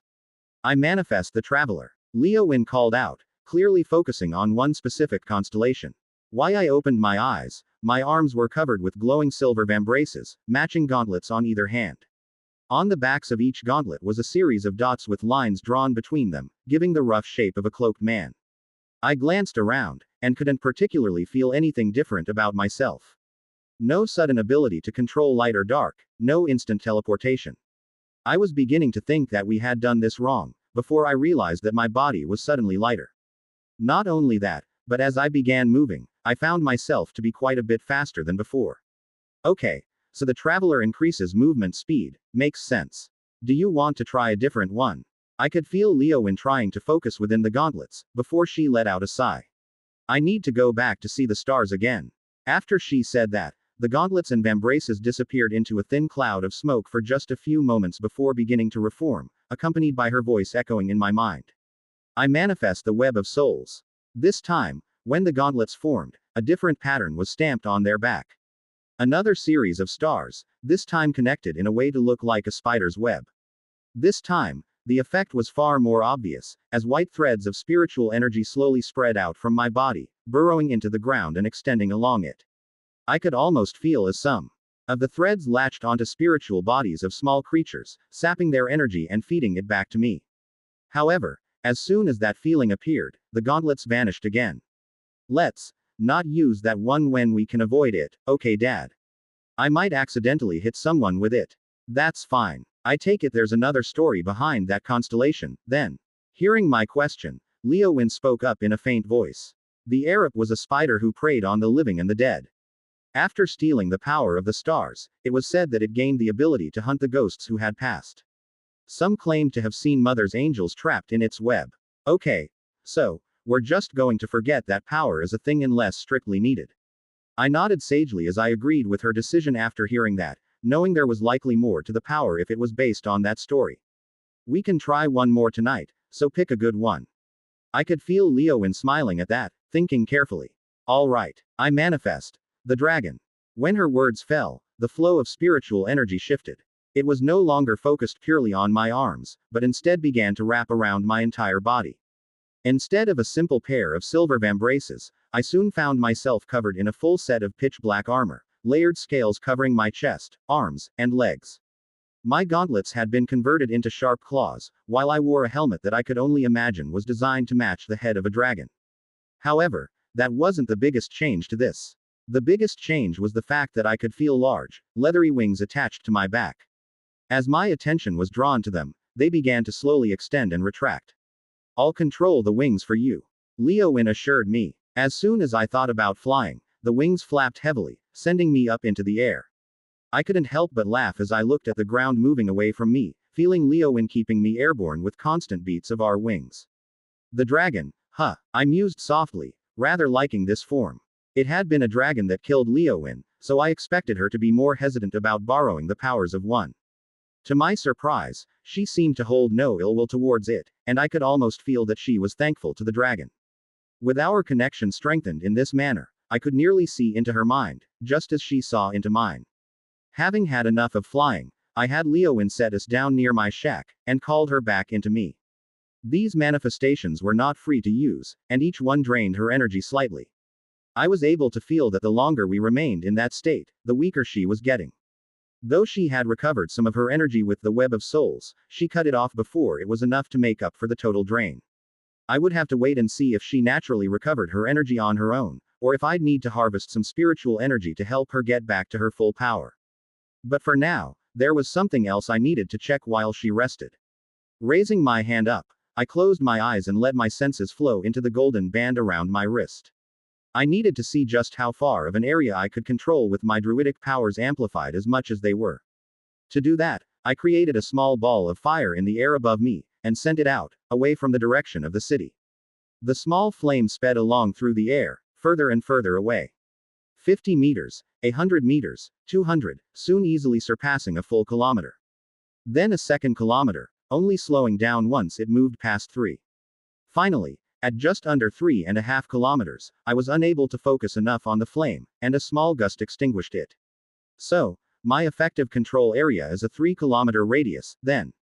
That should be more than enough to get me on the voyage. I smiled slightly as I thought about that, nodding my head. When I went back into the shack, I laid down on a bed of straw, closing my eyes and looking forward to the days ahead. Chapter 130. Recruitment. For the next several days, I spent most of my time alone. Unsurprisingly, not many people wished to disturb the mysterious sage that lived outside of town. Even the monsters often chose not to wander onto my land, the few that did only trying to devour a few fallen fruits or weeds before scurrying off. While the days were peaceful, the nights were considerably less so. Not because of any sudden monster attacks or anything like that, but because Leowin and I were continuing to practice our Aki Seppo techniques. Specifically, learning the functions of all the different constellations. According to her explanation, the Elven sky contained a total of 30 constellations. The 5 skies had 5 constellations each, and each of the skies also acted as their own constellations. She even helped me to identify some of them that she could identify from the Beastkin continent. Of the 30 constellations, we had been able to practice a total of 20. The constellations from the sky of the goddess, as well as the 5 skies themselves, were all too powerful for her to access. Most likely, we wouldn't be able to use those until we had reached the final step of Aki Seppo, or until Leowin had become significantly stronger. Of course, these peaceful days couldn't last forever. It took 8 full days before the first guest arrived at my door, a large Ursa man in studded leather armor. At his waist was a crude bronze sword, while on his back he had strapped a short bow. He stood out in front of my shack, calling for me. I come to meet with Tiber on behalf of the crown of the third Kelios queen. His tone was deep and commanding, yet I smiled as I detected a hint of a slight tremble in it. Time to start the show. Yes, I'm coming. I spoke from within, leaning on my staff as I walked out the door. As soon as I laid eyes on the Ursa man, I knew that he wasn't one of the famed pinnacle champions. The level displayed above him had barely reached 100, so he was likely nothing more than a common courier for the army. What is it? I found my voice aged and cracking, unlike the normal youthful tone I was accustomed. The man looked at me, obviously not believing that I really required the staff for anything more than comfort, yet refused to speak up about it. I have an official quest, handed down by Lord Bulren of Dijorn with the seal of the crown. He wishes for you to take a look at it, and view the request favorably. After speaking, he pulled a folded parchment out of the satchel on his waist and passed it to me. I could see the print of a bear's paw stamped into the back of the paper, likely the royal seal. Nonetheless, I unfolded the paper to look at the quest. The kingdom has need of your aid, Sir Tiber. With the approval of the third queen, we have issued this request to you, in the hopes that we may acquire your assistance. In 14 days after the writing of this quest, a small fleet of ships will be departing from the port, their goal to find uncharted lands to the west. In order to ensure their safety, we are sending our most formidable citizens to protect and guide them. All know the power of a druid, and what they can do at sea. With your ability, there is no doubt that you can easily see why we would ask this of you. We hope that you will protect our ships, and guide them safely by fair wind and weather. In return, you will be granted a noble title, and a domain of your own in whatever land the voyage settles. Quest objective: assist the departing fleet in reaching uncharted lands safely. Reward: conferment of the noble class, and the right to claim a domain. Well, this is interesting. I looked at the quest, somewhat amused. For the nobles that offered this, they had literally nothing to lose. Not only did this get a potential threat away from them, but they wouldn't even have to really offer me the class in the first place, from their perspective. I had a reputation of being a pinnacle power, meaning that my level should be at the limit. With that, offering me the noble class is nothing more than a title in name only. They would still need approval of a royal party to issue this as a quest reward, but if I could not accept the class, that was ultimately not their fault. I never thought I'd get the chance to receive the noble class, though I suppose I could have done so easily at any point in the past. Just ask one of the gods to arrange things, and I'd have it. Bit of a waste, however. Well, one level won't make much difference, especially once I start raising the cap some more. After appearing to think it over for a bit, I could tell that the messenger was growing nervous. Chuckling softly, I clenched the parchment in my hand, speaking in a low voice. I accept the quest. If this had been a contract of service, the common name for a quest which was failed by accepting, with the penalty being a certain act, then I would have outright refused and found a different method. But it seemed that the nobles didn't want to get me upset before they sent me off. Seeing me place the quest scroll in my own leather bag, the man breathed a sigh of relief. Many thanks, Tiber. I shall report such to the Lord. After saying that, he turned and jogged away from my shack. I waited until he was well past earshot before letting myself begin to laugh lightly. Good, this will be interesting. I wonder if Udona and Kellyope will make it in time, or if they've been assigned to the ships already. I considered sending them a prayer to ask, but I thought it'd be much more interesting to wait and see. Of course, that hope was all but shattered 2 days later, when a booming female voice called out to me from outside the shack, stirring me from slumber. Hey, old man, you gonna invite me in or what? Thinking, oh, I could only think of one person who would be able to act like that around me. I hadn't set up any significant contacts which would address me quite like that, which means it's not someone from my reputation. That can only mean a goddess, and there was no way that Udona would talk like that. Yeah, come on in. I called out with a grumble, sitting up in my straw bed and rubbing my back slightly. As expected, a dark-skinned Ursa woman came in through the door, nearly pulling it apart altogether as she used too much force opening it. Oops, sorry about that. Not like it'll matter much soon, but anyways. Kellyope grinned at me, looking almost exactly like her real self, just several inches shorter. Above her head, I could see that she definitely was a pinnacle champion, her level capped out at 250. How you liking the land of mortals, boss? It's dirty, there's no proper plumbing, and I feel old. I complained, though I had a slight smile on my face as I did. So, I see that they really did manage to rope you into this. Nope, I volunteered, she answered with a proud grin. I figured I wanted to go out and see new lands, punch new faces, and work for the good of our people. That and I was getting bored of doing the same old thing in this life. Martial arts, again. I raised an eyebrow slightly as I asked that. I know she had been all but obsessed with that class originally. She might very well be one of the highest level. Martial artists out there. Yeah. I keep getting stuck at the 99 barrier, though. She awkwardly scratched the back of her head as she said that. Apparently, you need to be able to perfectly mix the styles of your chosen art and develop your own, unique technique in order to reach triple digits. But the stupid system won't recognize anything I come up with, because I am essentially taking tips from everyone else who already used those moves. So I have to be more original than the originals. I couldn't help but chuckle as she sighed in defeat. Well, at least it's good practice. Have you considered creating a new type of martial art, based on all your experience? That earned me a small chuckle from Kellyope, who nodded slightly. Yeah, I did once, but it's hard for the founder of a style to get all the way up to the 90s in that style within their lifetime, so I ended up dying before that. Then on my second time through with that style, one of my students had already started up a new school on it, so more masters had started appearing. So, same issue. Honestly, I'm hoping that this trip will give me some new inspiration, to let me either create another art, or come up with my own unique move to use next time. Obviously, can't pass the wall now. As she said that, she pointed up above her, where she seemed to know I saw her level. I nodded faintly at that thought. That's certainly understandable, but there's no way that they would have wanted someone that could only fight with their fists, right?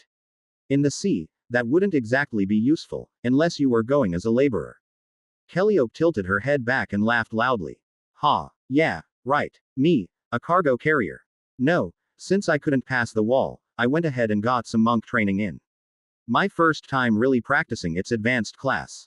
As if to demonstrate, she lifted her fist up and clenched it, and I could see a golden flame wrap around her fist. Fire key might not be the most useful in the ocean, but it allows me some ranged attacks, and I can still fight if we meet something dangerous. Makes sense. Any idea what we can expect from Udona, then? Kellyope grinned mysteriously at that. She wanted it to be a surprise. Most excited I've seen her since Tara introduced her to comic books, so I'm not telling. Don't worry, she'll be here in time for the party. By the way, you can call me Kelly in this life. Since I was born looking like, well, me, my parents thought it fitting. And I'm Tiber, because it was the first thing to float into my head when designing myself. I shrugged slightly as I answered honestly. From there, Kellyope and I talked for a little bit, mostly just her quizzing me to make sure that I knew everything I needed in order to pull all of this off. Once she was satisfied, she left to enter town. With her gone, my quiet days once again returned. And with Udona wanting to keep her identity as a surprise until the last minute, I didn't receive any other visitors. Just me and Leowin for 2 weeks, 2 long weeks. I was already starting to get stir crazy. Thankfully, I was able to keep myself from going back to the admin room for those 2 weeks, and held out till the bitter end. 2 weeks later, and I was in town, using my walking stick to help me along towards the shore. This was my first time actually being in the city of Dijorn since descending, and it was quite the active city. People of all 4 beastkin races walking to and fro, talking and chatting, preparing for the weekly Dakar. I hadn't participated in the 3 that had occurred since my arrival, so none of that really mattered to me. Instead, I made my way towards the shore. Before I even arrived, I could hear a loud voice, obviously enhanced with ki or mana, drifting out to fill the area. All right, everyone who has been recruited for the uncharted voyage, step up. We're getting everything sorted now, so come up and tell your name and specialty, and we'll get you on a ship. When I got to the source of the noise, I found a slim lichen boy with white hair. A long scar ran down the side of his otherwise unblemished face, his hair trying to cover it up. As people walked up to him, he took their quest scrolls as proof of identity, confirmed who they were, and then sent them off to one of 12 nearby people all dressed in official garb. Walking up to join the queue, I waited until it was my turn, before handing over my own quest scroll. Tiber, Druid, I said simply, leaning against my staff as I waited for him to give me my assignment. Don't bother with that one, boy. He's mine. A female voice called out from the side, and I turned to see one of the 12 people lined up looking at me with a grin. Tiber, been waitin' on ya. The Lord himself suggested I be talkin', ya on my crew. She added with a playful wink. Oh, you have got to be kidding me. I instantly knew that this was Udona. Not because she was a silver-haired kitsune. Not because she had called me out instantly. No, it was her outfit. She wore a long, leather vest with golden threads embroidered in thin, even stripes along the center. Beneath it she wore a tight-fitting red shirt and pants, outlining her curves. On her feet she wore leather boots with folded tops. A bronze cutlass, obviously carefully crafted, sat sheathed at her waist. But what gave it away most of all was the black hat. A black hat with a symbol that should be completely unknown to this world, the Jolly Roger.